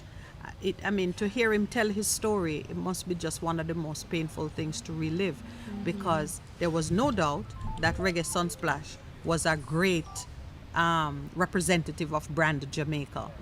But every time it didn't do well, he had to take the hit, to the point where the government even sued him at Right. one point. So the government has not really shown itself to be a good partner. no, because tourism is built on the culture. Yes. That's right? what it is. Yes. And so the people are coming, like you say, to view us Yes. and to Be entertained. be by us. entertained or authenticate their international International. experience, because Right. they will know of us from abroad, but they want to come here And see now it for and real. really see for real. So the tourism economy should be tied to the cultural economy, and it isn't, because if you go into the Ministry of Culture and our entertainment, her budget is minuscule in comparison. to the tourism. And you see And, where and the tourism budget is all about marketing. all about marketing, using the music and the culture. Yes. Right? And even now it is the Tourism Enhancement Fund that they generally go to. And it's a major money. Major But they major really- money is there. They spend it on All right. infrastructure. in We are terms of going the culture to. where it needed I have go. to make an announcement. Of course, I've been talking a lot about Mr. Hugh Johnson joining us. He has, in the style of a good leader, he has delegated. Mr. Kenyama, I'll get his name. Kenyama Brown is going to join us. He'll tell us what his relationship is, but Mr. Johnson was unable to make it, and so is he on the line now? All right, so give me like 3 minutes. Let me just prepare for him. If you get him on, he can just give us a little time to. So when he joins us, I want to maybe start the discussion if he can step in at that point. We're now talking about some technical arrangements and some structures or institutions to create a proper framework to give the industry a viable foundation. We don't have one now. We know that for a fact, because if it were otherwise, we would be experiencing it. Can we look to a relationship with I don't want to say Africa and offend those who say it's not, but can we look to new relationships for that kind of support? Because Africa itself, the continent, is rich in culture and traditional knowledge. A part of what confounds Jamaicans is we hate our culture, but it is still the best thing about us. So there is a dichotomy and a dilemma there. Can we welcome Mr. Brown now? Good morning. Oops. Sorry. Good morning. Morning. So as we continue that discussion, I'm not hearing. so what you're saying, basically, this is what I'm I'm not saying. hearing It seems in the like how you headphones. develop an industry by giving it incentives. The same thing has to be done in terms of the music and the culture if we're going to see it grow and understand the connection between the international and the local, allowing for the monies to come back from the international to the local. Right. And then we'll see the real rewards that would come out of putting the resources. Because most times, like in most countries, they give incentives to an industry that they want to see. Prosper and grow. Prosper. Right, and the government has to take it because it's our money, and if that prospers, then everything else grows as a result of that. All right, so without the risk of any political disfavor, I will make my own confession. I've been to Cuba more than once. Have you been to the Copacabana? I think so. I've been to Cuba twice. All right. So the Copacabana is one of, I guess, Cuba's, in Havana, it's one of the finest cultural activities that you can experience. And the troupe of dancers and performers. Good morning. Good morning. Hello, good morning. Good morning, Mr. Brown. Good morning. How are you? Welcome to the Morning Connection. Morning, sir. Are you hearing us? Morning. How you doing? We're doing very good, sir. How's the new year treating you so far? Could you repeat that? I say, how is the new year treating you so far? Has it been good in its beginning? We're in the second month now. Well, the new year, like anything else, it hasn't been the signs that I'm seeing thus far is quite encouraging. Wonderful. Quite encouraging. I'm not at the point where I can make a definitive statement, but You're seeing the encouraging signs.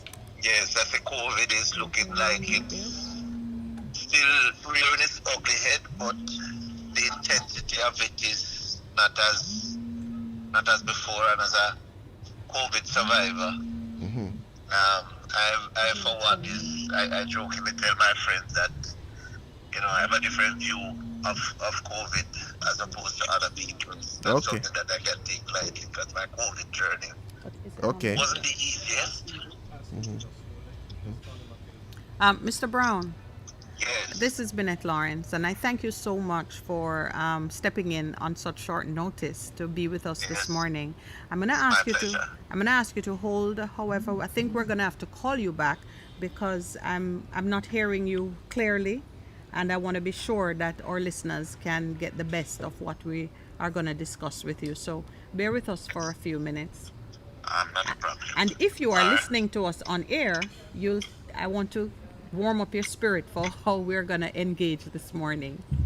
Okay. All right. All right. Not a problem. Thank you. Yeah, right. so So- I think, Maxine, in regards to what you have said in I want regards to the make my industry. Copacabana point before Okay, you go forget ahead. it. Okay, because the Copacabana is owned and operated by the state. It is Cuba. They have a process of recruitment and training. They pay their people, whether one man come to watch the show or 100, and so they've created a foundation for continuity and for Industry. excellence. We don't have anything like that in Jamaica. Not even the pantomime that we used to run at one point. I don't even know who owned the pantomime, if it was a government theater production or private sector. Well, I think there's a major investment in culture in Cuba That they can because they export it. recognize the culture's connection with keeping the revolution alive and so, you know, and principles. In the Jamaican sense, they're afraid of the culture governmentally. You understand what I'm saying? Because So- again, it represents We're That's back what to passed that. through my mind. We're back to that schism in the identity. identity, right? You know, so they'd like culture to be Sanitary. festive. I mean, JCBC, you know, all the programs of culture is related to the keeping of a festival. You know what I mean? Yes. It's not related to the economy of culture. You know, maybe now. What would you expect to see in the depiction of Jamaican culture that we don't see? I have some things in my mind. What would you expect to see that you don't see? Well, As told it's from more our how the perspective. I see a lot that is even more so now because you have social media. So you're not depending on the Official mainstream media houses. What you don't see is the industry, you know, the industrial aspects. So, you know, for example, in terms of film. Yes. Yeah. Hello? Ooh. Hello, Mr. Brown. Welcome back. Hello. Hello? Yes. Yes, we're hearing you now. Okay. So, Mr. Brown, I'm going to rely on you to please just say what your title is in the structure of that the sixth state. We were expecting Mr. Johnson, who, for reasons of health, has not been able to join us. He has said it, and so of course. Hello, I'm having similar challenges now. I'm having difficulties hearing. Okay. Just making sure you can hear me. Are you hearing me clearly now? I'm hearing you clearly now. Okay, Okay, perfect. This is our out of studio broadcast, and the technical arrangements sometimes get quite mysterious. Anyway, welcome to the Okay. show. This is the Morning Connection. Don't know Good if morning. you were fully briefed on this morning's discussion, because I know you're pinch hitting. Yes, but I was briefed to an extent. How sufficiently I may have to gauge that, but I'm pretty comfortable. I understand the topics we will be discussing, so I'm fine.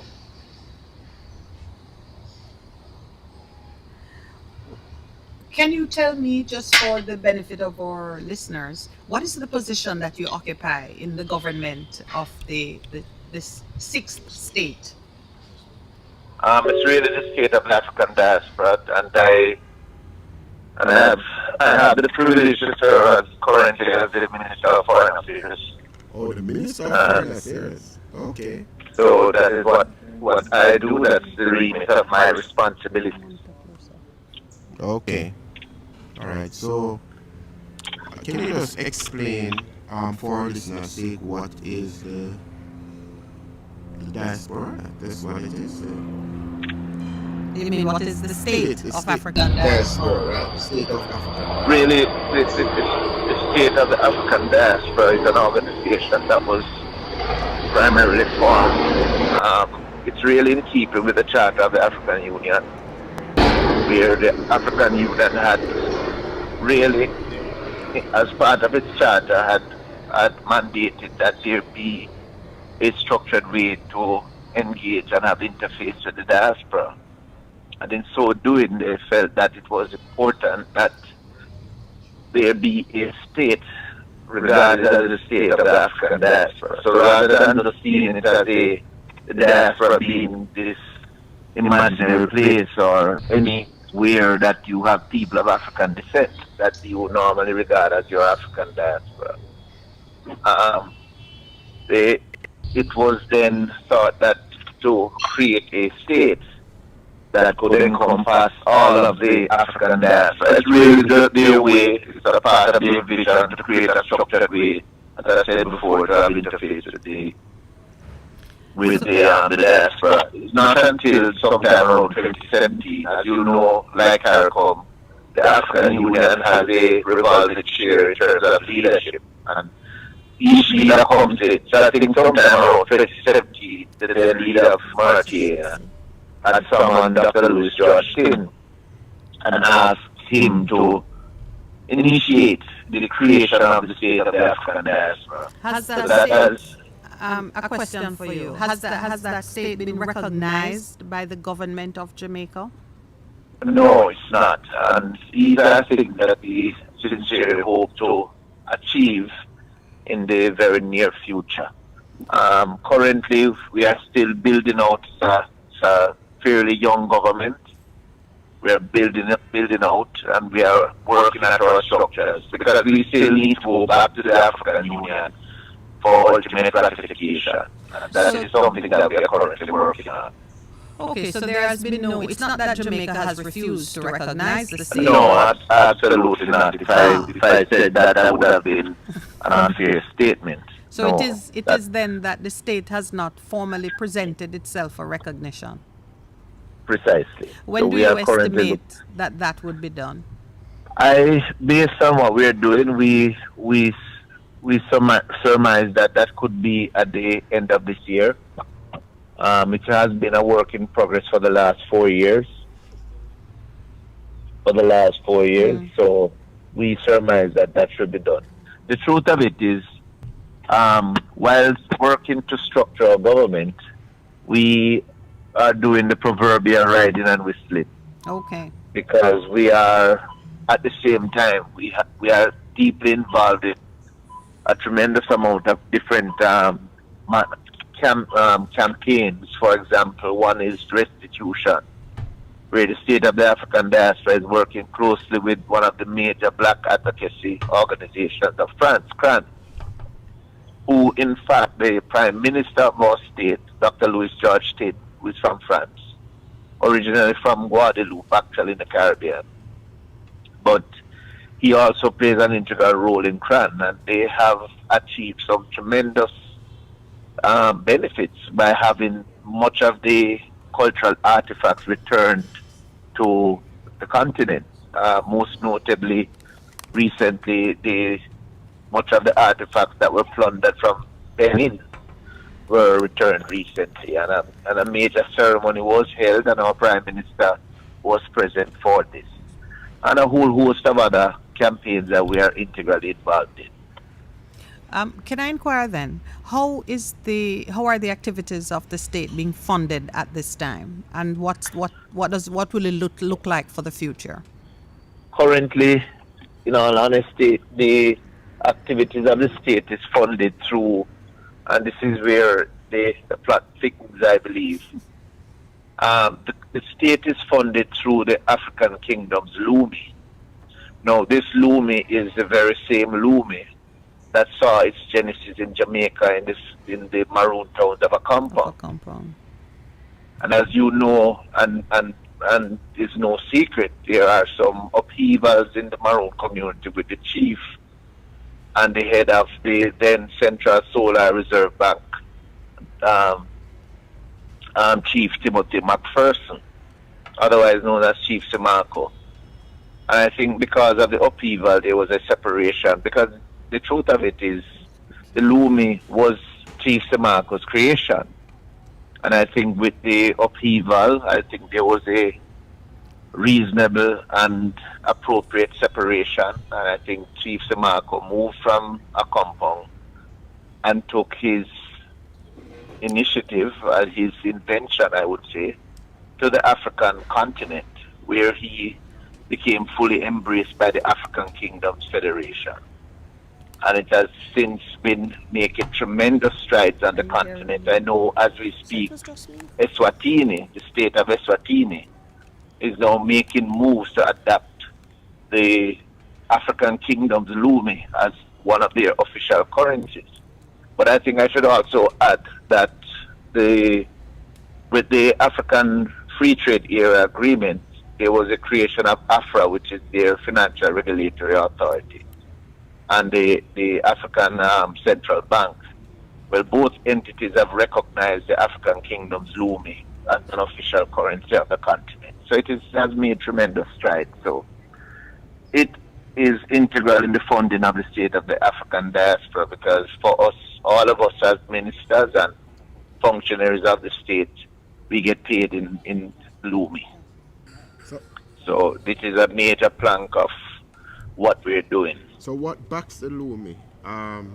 It's backed by gold. Is it a cryptocurrency? What is it? It's a digital currency because it's a central bank issued currency. Mm-hmm. Initially, the central bank that oversaw the operations of the lumi was the Central Solar Reserve Bank, as I said earlier. With the upheavals, there was a separation, and there's a new central bank that is the African Diaspora Central Bank that oversees the operation of the lumi.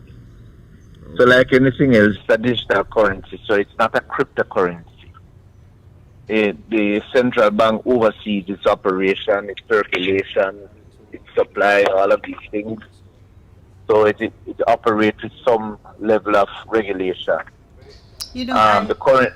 I did not realize it was a digital currency because I've seen the physical version of it. There is a physical version of it initially when it was started, Oh, but I I see. think through innovation they had moved from there and created a digital currency. So it's purely In digital now. addition, that's been so for the last 3 years. 3 In years, fact, okay. there's a platform that was created that facilitates all the transactions known as SWIFT. And this was created through a collaboration with some Africans from the UK and also on the continent. So may I And ask it had- a practical question?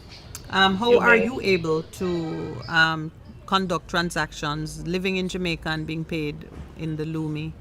It's The challenge of it, and the short answer of your question is really, can we derive the economic value from it at this present time? Yes. The answer would be no. okay. However, like anything else with any new currencies of that nature, remember, for you to have money, it has to really qualify in the classical meaning of what money is. Yeah, so, and it- Mr. Brown, I won't detain you for too long on those issues because Yes. I don't want the importance of the be conversation detailed. to be overwhelmed by the challenges of money, and those are always plentiful enough. But you left me at a. You asked a question, you left me, so it would have left it Yeah. open-ended.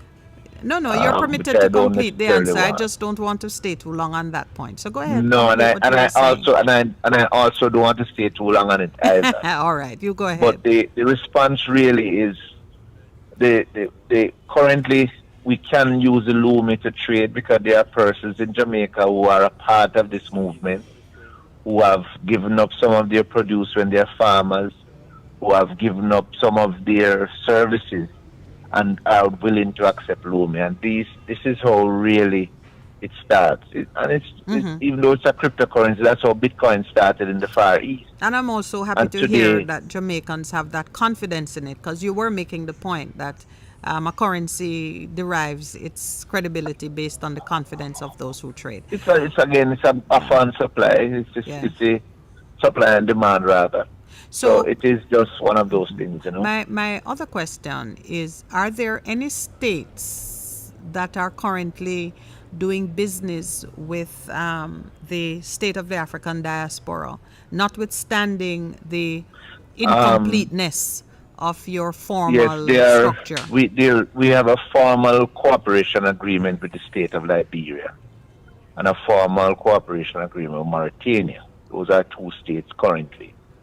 And we are in discussions with some others, but I'm not at liberty to say at this time. So can we expect then, as I just imagine that all members of the African diaspora would be now dual citizens, having an automatic right of entry into this state, whilst maintaining the passports issued by or state of birth. Are you planning to issue passports and to give That us is a real that is identity? that is what we are ultimately. Our aim is to establish citizenship cards Yes. for the diaspora, Okay. and we hope to work assiduously to ensure that we create that seamless and imaginary connection between the diaspora and the continent. And hopefully, much of the African Union can eventually allow the citizens of the diaspora to freely return to the continent when we so deem it fit. When the time is right. But we really, that is ultimately what our aims are as part of the state of the African diaspora. So I want That to. takes some work because 52 states on the continent have varying different orientations and viewpoints, and it's going to take some work, but that's our ultimate goal. Goal. I want to introduce. I have two persons with me. I have my co-host, Pastor Percival, whose voice you've been hearing a bit, but he hasn't really asked you much. And I Yeah. have Miss Maxine Stowe, whose name I'm sure you probably Yes, recognize. I've heard about Sister Maxine. Sister Maxine is I here. remember her with her work in the initial phases of the gangster movement that we So, had in Jamaica. Yes. so I want to just kind of open up the conversation to include them. I only have one substantive question for you, and then I'm just going to let my co-presenters talk with you. I want Not a to know problem. what has been the greatest inhibitor or impediment to the forward movement in getting the state established and so on. And then I want to know what assistance you require from even the people of Jamaica as you're moving on this path. Um, I think the The mic. greatest inhibitor, honestly, is really is amongst ourselves. As people of African descent, it's amongst us. Um, Change is never accepted easily, and whenever you are embarking on a new initiative, it's never with open arms. You are never welcome with open arms, and it takes a time.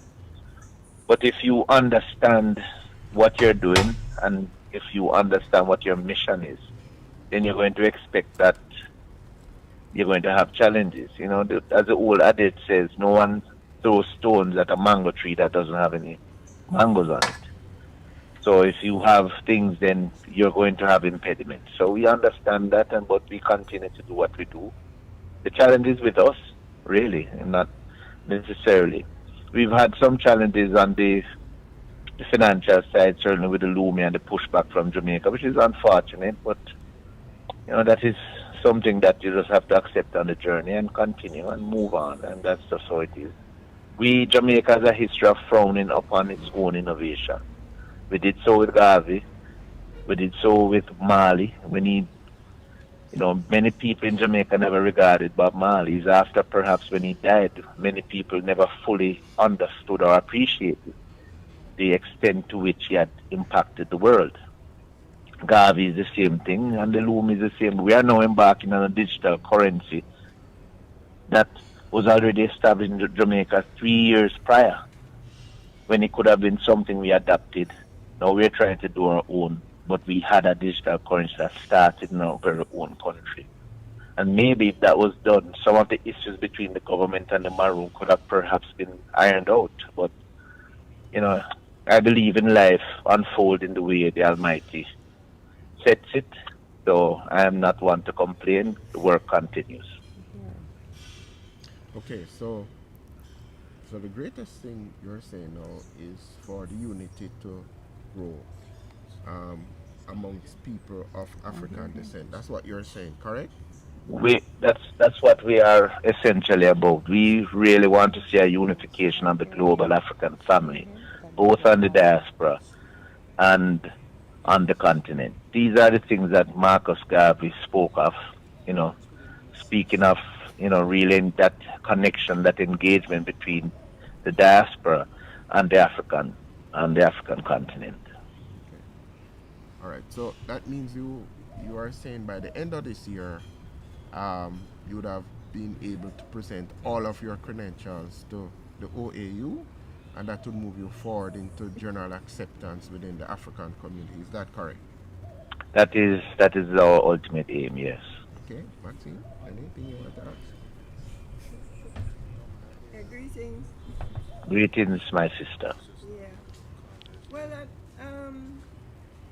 as you were speaking, and as I understand, the issue of Jamaica's role and in the African diaspora representation, it harkens back to 1961 mission to Africa that the Rastafari had, initiated with the Jamaican government prior to independence. And within that trip, where His Imperial Majesty had recommended that Jamaica become a founding member of the African Union, the OAU at the time, that is now the African Union. Yes. So I understand the struggle of the sixth region diaspora as a concept, not having a place, like a physical place to organize itself around, because the diaspora is spread amongst several different continents all over the world. and states, yes, etc. Yes. And I know that, constitutively they engaged CARICOM instead of Jamaica, and then made that the African Union's presence would have been in Guyana. Yes, right? That's right. Yes. Structurally, how they have been negotiating with the because it's a state-to-state relationship, and so I could see where the SOAD, that's the name, right? That's our acronym, yes. Acronym would be seeking to enter into the space where these constraints, have existed. But Sister Maxine, let me say, because I hear you, but I want to interject if you don't mind. But we see ourselves as a virtual government. We are fully exploiting the technologies in all its facets. So a physical space to us is okay, it's having it, but not having it has never been an impediment for us, because we see ourselves as a virtual government. So we have people literally from all over the world, from South America, North America, Central America, the Caribbean, in Asia, all over, and also on the continent, because we believe that for that transformation to take place for us as part of the diaspora, the state, it is going to take also some work with persons on the continent. So that is also something that we're doing. We are also connecting with the royal kingdoms of Africa, because that is another realm that people need to understand. So separate and apart from the political leadership, there is also the traditional leadership that we have engaged. Certainly as part of SOAD, we have a royal chamber, which takes into under its fold a tremendous amount of the kings of the different territories right across the continent. This is a growing list, because if people understand the structure of Africa, there's quite a number of different kingdoms scattered all over the continent. And through a royal chamber, we are engaging them. That has also been done certainly on the side with the Lumi, with the African kingdoms and the United Federation of Kingdoms. That is being done. So we are really approaching it from two sides, from the political and also from the traditional leadership side. So that is really what we're doing. As I said before, there are challenges, but it's a work in progress. We are heartened by the connections we see from CARICOM with the African Union. That is something that we wholeheartedly support, and it brings us a tremendous amount of satisfaction. So you would be the first virtual state in the world? I couldn't say that we are the first, but I know that we are. That's what I can say at this time. Okay. Well, I mean, it's interesting because, you know, they are now selling virtual real estate Yeah. virtual art, You know, and virtual yeah, art and virtual everything. So, we have to um, exploit whatever it is we have at our disposal. But I'm saying not being able to do what we need to do physically, we have to take it to the virtual space. The work continues. It never stops. Well, You know. Mr. Brown, it is only fitting that it is the black people who create the first virtual state. Yes, We are yes. leaders, They were the pioneers in all first We things. all seed always of been. But the truth be civilization. told, to be honest with you, Yes. and I want us as Jamaicans, and it would hurt me if I didn't say this, but our national hero Marcus Mosiah Garvey, he understood these things from as far back as the 1920s. That's true. This Well, was why the UNIA was never a normal organization.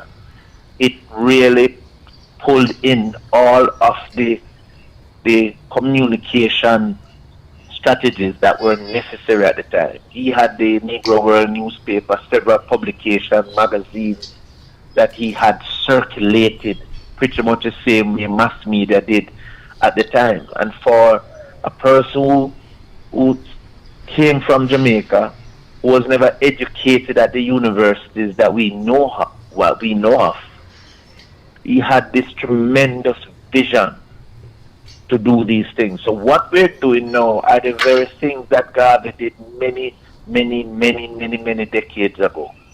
He understood the importance of connection with people through whether direct or indirect. He understood all of these things. So we are really just continuing his legacy and his work. well, I'm gonna go one better than Garvey, if it is possible to do so. Please do. Please do. I'm trying to find which prophet spoke about City without Jerusalem walls. as the city without walls. There you Um, go. We're a and state without borders. Absolutely. And maybe a week or two ago, it was a topic of discussion on this show as we talked about the city without walls. We were discussing the policy that the Jamaican government is seeking to put in place to govern the relationship with the diaspora, and just recognizing that even for Jamaica's boundaries are extended by the places where Jamaicans go and live and how they want to Exactly. participate. Yes. It's no different for Yes. Africa. We recognize that. It's no different. And can you put a border on the diaspora of Africans? Africans are everywhere Everywhere. on this Yes, continent. So everywhere. how can Yeah. you have a organization that represents the diaspora and put borders on it? There's no borders. We see ourselves as a government without borders. All right. I thank you so much. I wish you were It here. was my Uh, it was my pleasure. so I you would have could loved to have you been could here. sit So at table with us, but it means we can invite you in your own right on another occasion, indeed, not just as a indeed. very able-bodied proxy. Yes. Yeah, for Mr. But in Johnson. this whole movement, Jamaica plays a very strong role. Certainly in Jamaica, we have created a special purpose vehicle that handles matters of SOAD and ECOSIC through the Jamaica Lumineers. Mhm. And we operate quietly, we organize ourselves, and we are doing work, getting organizations out there who really want to be a part of this revolution with the Lumi Well, and with SOAD. I think We you're understand BOJ doesn't has issued all the necessary communication to show and tell the public that it is not accepted, and we understand that. But we have a very simple motto that we say to everyone: we exist in the digital space, and we love it. Well, I mean, the US dollar is not legal tender in Jamaica, but lots of people use it in carrying out transactions. So far, Bitcoin, Ethereum, Dogecoin, and all of other, those yes, things are so actively traded. I had never heard DOJ issue a a single statement to tell advisory. people Yeah, so for them. you But I know, understand all of that. They have to and do what they have to do. And that well, is, such they, is life. well, they don't have to, but they have chosen to, which is a They have point chosen to. we are choosing to emphasize these days. That there are many ways in which we fight against ourselves. You made the same point that We frown upon our own innovation. That's something we're good at throughout our history. Yes. So let us continuing on a path that we've already been on for the longest while. So let's end on a high note, because it is in Yes. that contention of disputing positions that the true genius and the real value is extracted. even when we fight against ourselves, we produce gold. So That is it. thank you so much for Indeed, participating my in the pleasure. discussion. You have secured yourself a second invite because I would love to Thank hear about you. the luminaires, Yes, those yes, and yes, the special definitely. project vehicle which you have Yes, created, because right now there are many Jamaicans looking for options and opportunities as they seek to exercise greater determination over their destiny. And it sounds as there if you you go. might have an option. Our option is really creating our own destiny and our own future for ourselves, and I think that is the greatest thing. We don't believe in a Messiah coming to save us. We believe that we are here to save ourselves, and we can do so collectively as a people, and we can remain strong as a nation of Jamaica and as true descendants of the African continent. We see a unification of the global African family, not as an impossible dream, but as something that is very, very likely, and it is going to happen whether we like it or not. Well, it is Thank already you. underway. Even this There you go. discussion is a part of legitimizing the work that That you're doing. So thank you that very is much. so. Have a wonderful Thank you day. so much. My pleasure. Have All a the good best. Most Bye weekend. welcome. bye. Have a good weekend also. Good, good. Thank you. Bye. You know, All right. even as we come up, Marcus Garvey said, liberate the minds of men and you ultimately liberate the bodies of men. That's one of his things. So the mind Liberate first. the mind first, and ultimately liberate the bodies of men. Wow. Well, it's also interesting that through my journey, I understood that we of the diaspora are who created the word Africa. 'Cause Africa was never, as a continent, was created by us. The experience of us as, descendants or what we went through. And it's our yearning. It's our yearning that for the return, that actually created the unification or the concept of Africa as one continent and one people. Prior to I don't even think I was looking on Google a while ago as to when Africa as a term entered the lexicon of language, right? But it is actually linked to All the us as black a people people across the world saying going home. home. You know, Kind of like how the Caribbean.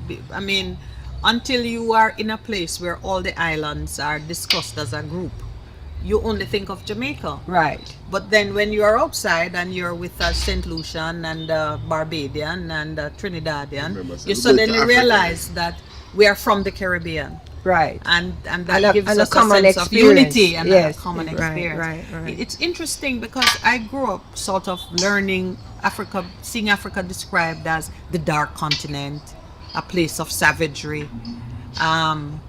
Never really knowing what Africa was from Africa. Right. Only having an understanding of it from being outside. Right. So your comments really kind of sent me deep to think about it. How do you really? What is the truth of a place when all you know of it is? Yeah, other because people are we telling you. defined Africa to the point that the continent accepted itself as Africa. You understand? But it all Yes. came out of the many experience. children of Africa. No, the experience of enslavement, or Yes. have so many different Perspectives. descriptors now. That whole history, but the concept is that before this history, there was no word called Africa. You understand? But because the Alkebulan. right, Al-Kebulan, according to right, but because the experience of getting Africans came from multiple places in Africa. You Yes, understand? yes, in the yes. continent, Even as then it becomes Mr. Brown was saying. right. Then you it have so becomes many a common kingdoms right. and- Exactly. So it's interesting that the kingdoms are actually a counterpoint to the states of Africa, That's true. because the kingdoms represent Africa prior to it being carved To up being into states. colonized and then when they brought a lot of these different tribal groupings together and make it a state. And Right. that is why you have so many intra-war happening in regards to it, you know. So that's one of the things that they did impose from outside when they carved up Africa, and then they said, all right, you guys are here that have looked at what was happening in terms of the tribes. They had and the no thing. sensitivity to it. It's Yeah. the same No, way. yeah, exactly. The same And way the DPP's ruling offers no sensitivity to the experience of the young in fact, lady. Ethiopia, within the consciousness, the whole continent was called Ethiopia. Okay. You understand? So within different, Even in the Bible, where it Bible. says Ethiopia shall stretch Stretch forth her hand. That was hands. all black people everywhere. yeah, and it's even the just space, one. even the physical space. Yeah. You know, we have older maps that show The whole place. the The whole whole thing place with one name. One name, you know. But so it's interesting, you know, hearing about the sixth region and the process that the sixth region will have on the continent, because we actually created this whole experience. We created, and our We gave the mother her definition. exactly. But you know, not unusual with that, you know. No. Do you know many places I go and I'm Daniel's mom? Don't matter that I child, predate him. yeah, The child child. give the mother definition Sure. depending on where you are. Same This thing, will happen to me parents. all the time. You go and you're only known in certain circles by virtue of your progeny. right. So if you don't have famous children, And like I said, you you know, I disappear think the from last landscape. show that Jamaica holds a pride of place Around the world. around in this in whole things African Conversation. conversation, Let's call it that. That's where we because started, we are possibly the only state that has the majority African population. That's You true. understand what I'm saying? So whether, even though you have, you know, millions and millions in Brazil, for example, they still don't constitute a state. Same Yes, thing in America. The mix So, of the ethnic or mix. wherever the Africans are, Jamaica represents in statehood that place that Predominantly. constitutes this cultural connection. So that's why even the African Union being in Guyana, constitutively because of CARICOM, the wish Was would to have be been here, to be that here. Jamaica would have been the headquarters, because it is that state-to-state reality, which I hearken again, you know. We're to- gonna revisit that. Yeah. We have to revisit it when we look at other government Right. issues. Yeah. Because really, it should be so. You know, I don't even think Jamaicans appreciate some of those facts about ourselves. That as when you look across the world and you look at how states are constituted, that the Africans have a commanding presence in Jamaica. Jamaica, yeah. What would cause that illusion about our own identity? Out of many one people. This idea that we are, because Mo- you know, that you're pluralistic, that yes, and that you have to that we're all mongrels. that No, you no, have to no, Yes, no, but no, if you're no, that mixed, you have you're to, not pure blood. right, exactly. Well, that like yeah. you're more, you know, Yeah, and so that you're you- going against other people's rights. So it to define the it- country it as forces a kind of constitutively cosmopolitan African. attitude that is really that goes against the majority of who we are. Then Right, and like I said, the pluralism to me is to support the political economy as to who owns the economy. That Yeah. even though, you know, you'd be in a different negotiating position, if, you know, a minuscule percentage own the economy and the majority is the government. You understand what I'm saying? Yes, Because yes. then you'd be able to extract or rebalance or nationalize. the wealth. Not just institutions, but You see that kind you of know talk. what I mean? Like, no, will get us that in the sounds naughty like corner. Cuba. Yeah, I that- know. that'll get us Anytime we say Cubanized. nationalize, Even- you but know, if you the go to algorithms look Cuba- for certain words. if you go, Nationalize having is been to one- Cuba, is one one of of the them. things that struck me when I went there was the fact that the athletes were black, but the people in the opera and the other things were white. So even though you have a good percentage of that population being black, You don't have a good percentage of black in Cuba. Take No, that no. out of your head. No, man. No, man, you do have. man, well, you do. That's well, not no good because percentage. No, man. I don't know the actual percentage, but I know that the aspects of the Pastor is revolution. Googling it. No, See if no, Google the has anything. aspects of the revolution in relation to rights. If you notice, Cuba aligned with Africa. You understand what I'm saying? In Yes, terms but of that is projecting by rights. Sentiment and, No, and, not and just politics. by sentiment. It is That's not no by the color. human rights. No, the human rights of the African in the diaspora is central to the oppression in Cuba, for example. So common cause. It's a common It's a cause, but right? that's So what it's I'm saying almost is like I don't this. think it's driven by race. But you're correct, you know, Oh, it's only final break. 9%. I know I'm correct. I was there How much of percent 9%. 9%, 9.3%. are African?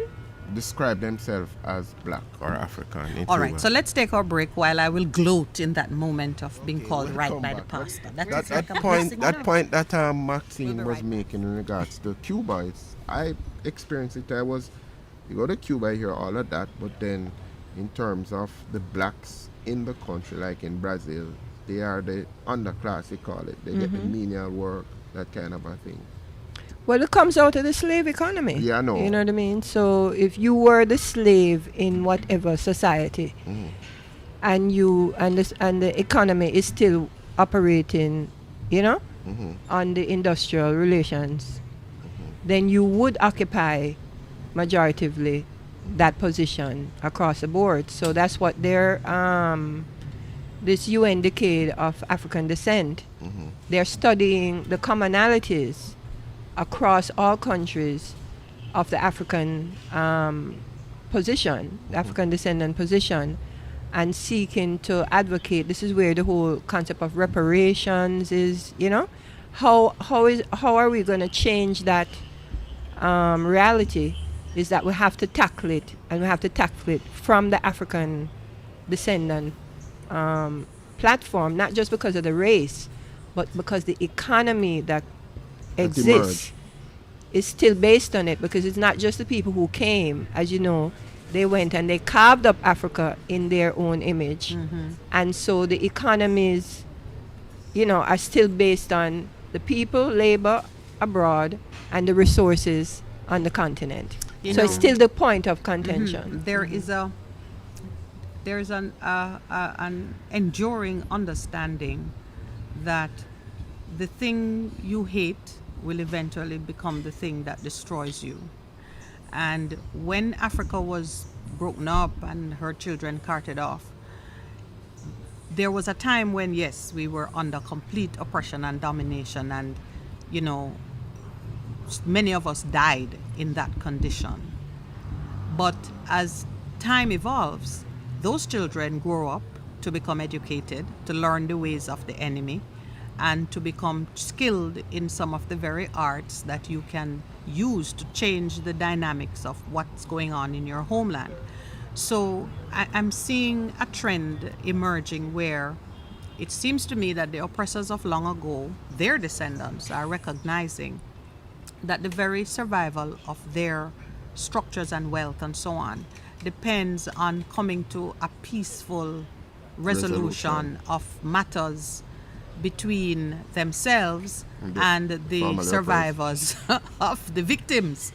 Because what you see happening now is the diaspora, which is everywhere, is being lured into a relationship with the homeland, and having the ability and the wealth to sever that relationship of dominance or even of sustenance. Right now, there is Germany, the European Union announced that they are now going to invest in the capacity to be a dominant player in making the microchips that power just about every smart device and motor vehicle. I was in the paper yesterday. But the resources Come for from that Africa. come from Africa. Come from Africa. How are they going to get that, That is why if the they don't conflict have a countries- right relationship So the conflict with countries Africa? act so much. One of the things they believe, The same thing as you're the right to selenium say. and the micro things that are there, the micro elements, The minerals the and micro those elements that are of there. earth. That's why it's not so much interest to people. Because remember, we read the article by Mr. McDonald in the paper and says, don't be distracted by the smoke, the bells and whistles and the smoke and mirrors. The real issue in terms of cockpit is about the minerals and how a venture capital fund wants to invest in the thing in terms of reaping what is there. Maxine said something to us that says it's between 34 to 62% of Cuba is Africa, because they say it's kind of difficult to do it because they don't really have the records. So from estimate from 34 to 62. So a major portion of their country is... That's not a major portion, my dear. 34 to 62. Anything that wide can be regarded as credible. You're gone to the 60, I'm at the 30. Yeah, but if you physically go there, because When like you I go, said, you most of the people who left Cuba Were the white Cubans. So it would affect the intermarriage and the intermingling of the ones on Cuba has created and the fact that the Cuban Revolution supports Africa and African identity.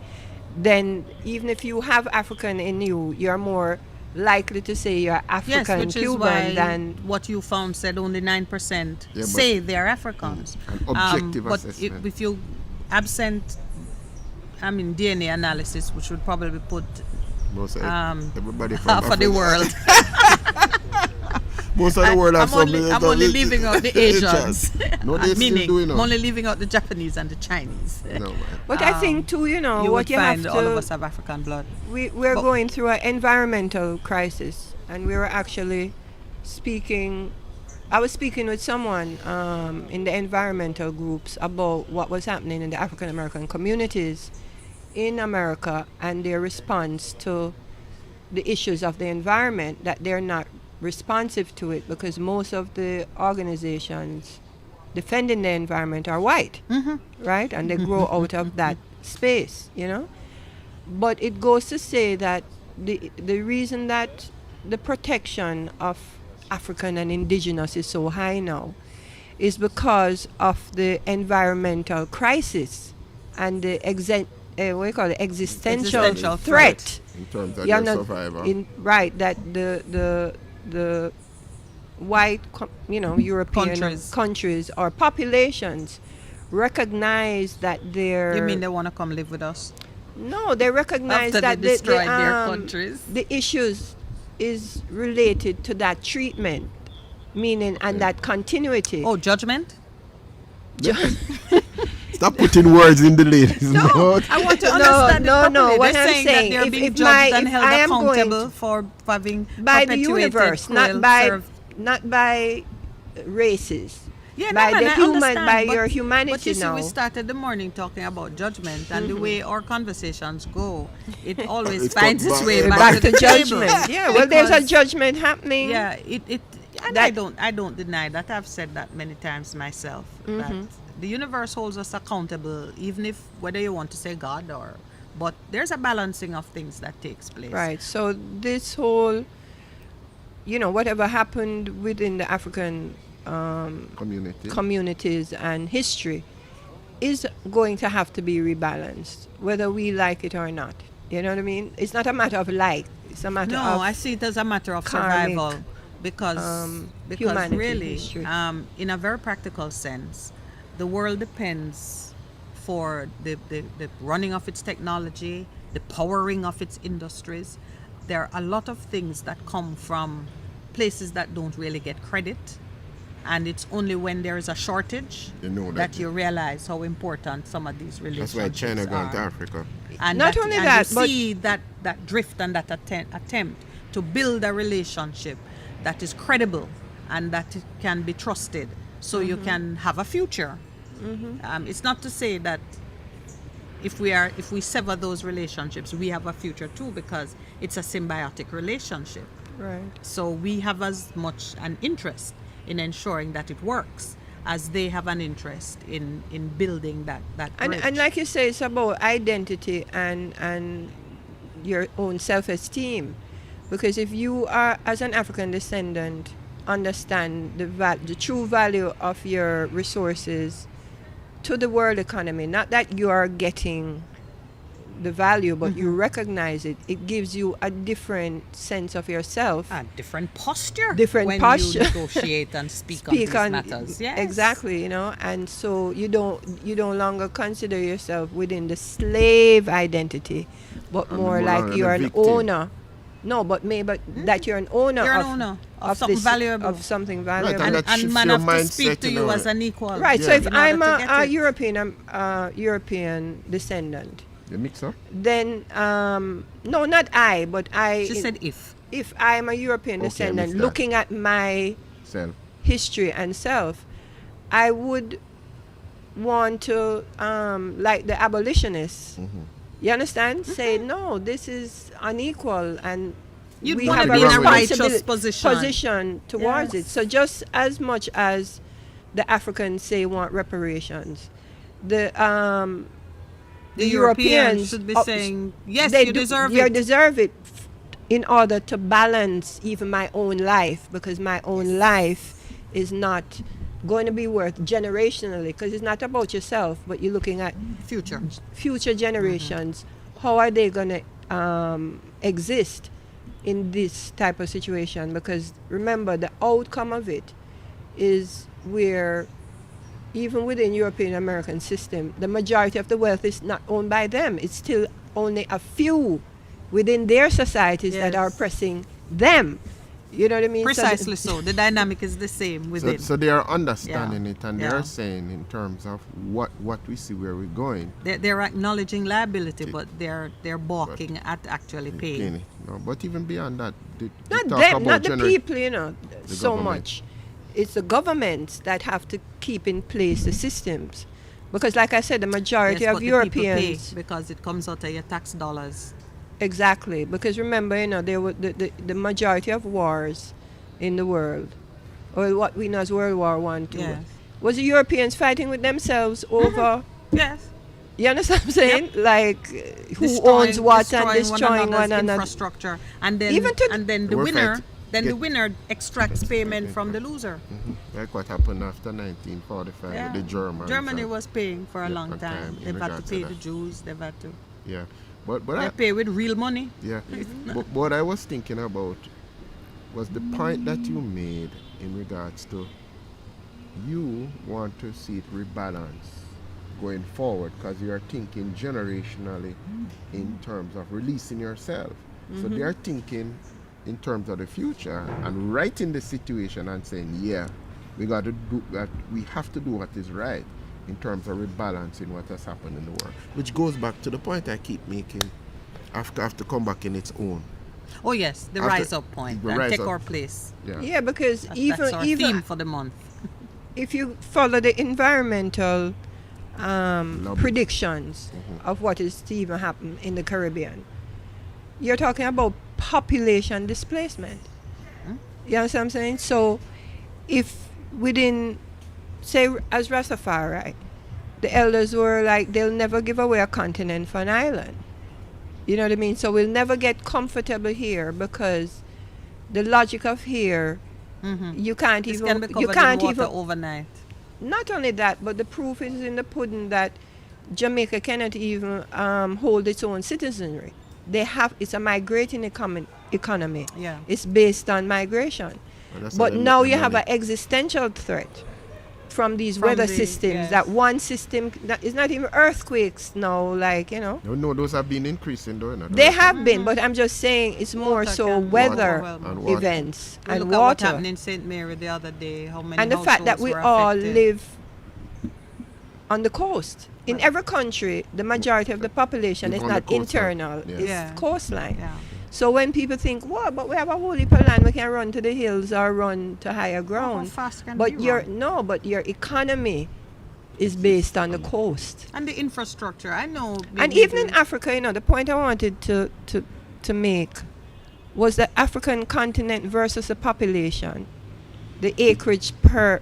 This is why the Europeans were able to go in Divide and cut up, because and not step on each other. the it is so The vast. landmass is vast. It's so vast Maybe that hostile in some places. as a but human being, you can't think that you can own this. Yeah. It owns you. Yes.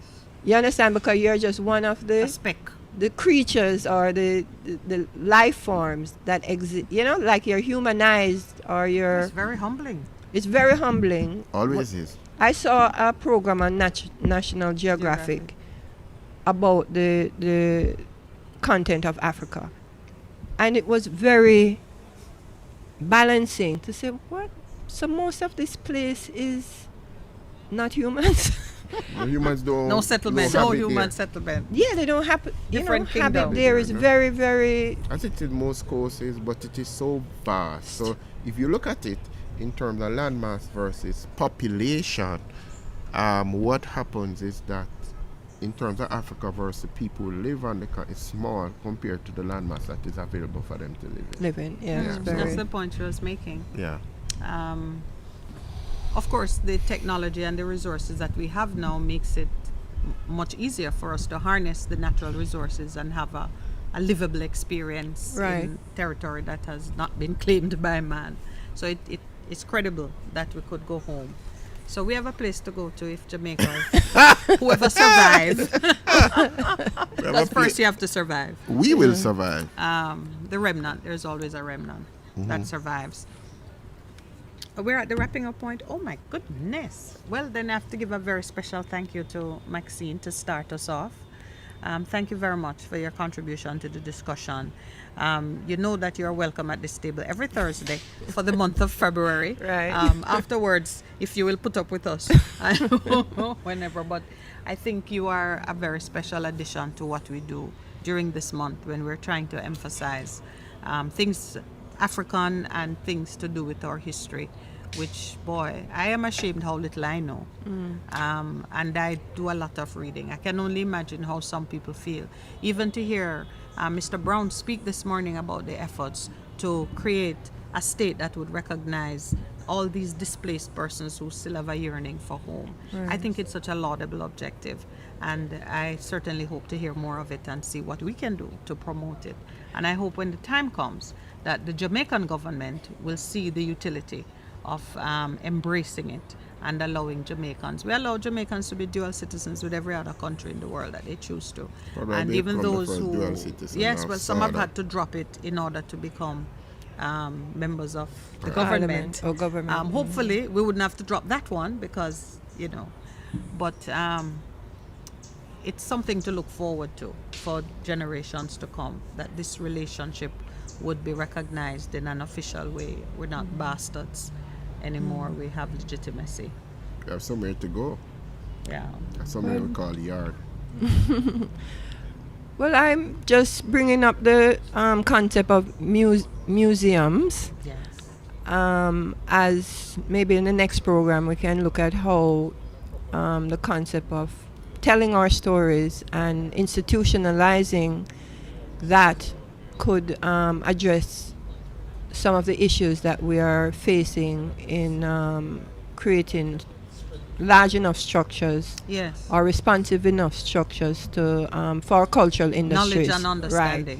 Right. And how the process of cultural museums in various Smithsonian. areas, that we can operationalize it in Jamaica, for communities and for areas to. Well, I will try to see how we could get some input from this new parish that is about to be spawned. As you talk about culture, and a lot of questions have arisen about, what would be the identity of the parish and how, it's like parents who have had all their children trying to figure out what will we do with another child. You talk about museum and just creating some structures that help people to develop tolerance and a sense of identity. I'm thinking of something I want to do the next time we sit together, Right. as you bring that to the table, between the Portmore issue and the Institute of Jamaica, which has a responsibility in that direction, and how they've done. Most places you go, there are two things you'll find. A park for public recreation and engagement, and a museum of some sort that tells the story of the people and presents a platform for interaction with that story. Which raises the question as what How is many happening. museums we have? The People's Museum in Spanish Town, right in the square, that has been so neglected. Until you mentioned it a while ago, I don't even think I have heard anybody mention it. Yeah, I For- used to for go there as a 20 child. years. Yeah, as a Yes. child. Yeah, but that's another thing. It speaks to a lot of our early history and the artifacts from there. But Even down by Maypen Cemetery, that's a museum. yes, Oh, yeah. In terms of how other countries would deal with a place like that, because it has so much history located in the individuals. Yes, the tombstones and the no, even the notations on individuals that are they're there. Interred buried there. there, and Yes. what their relationship was with the development of the country. Yeah.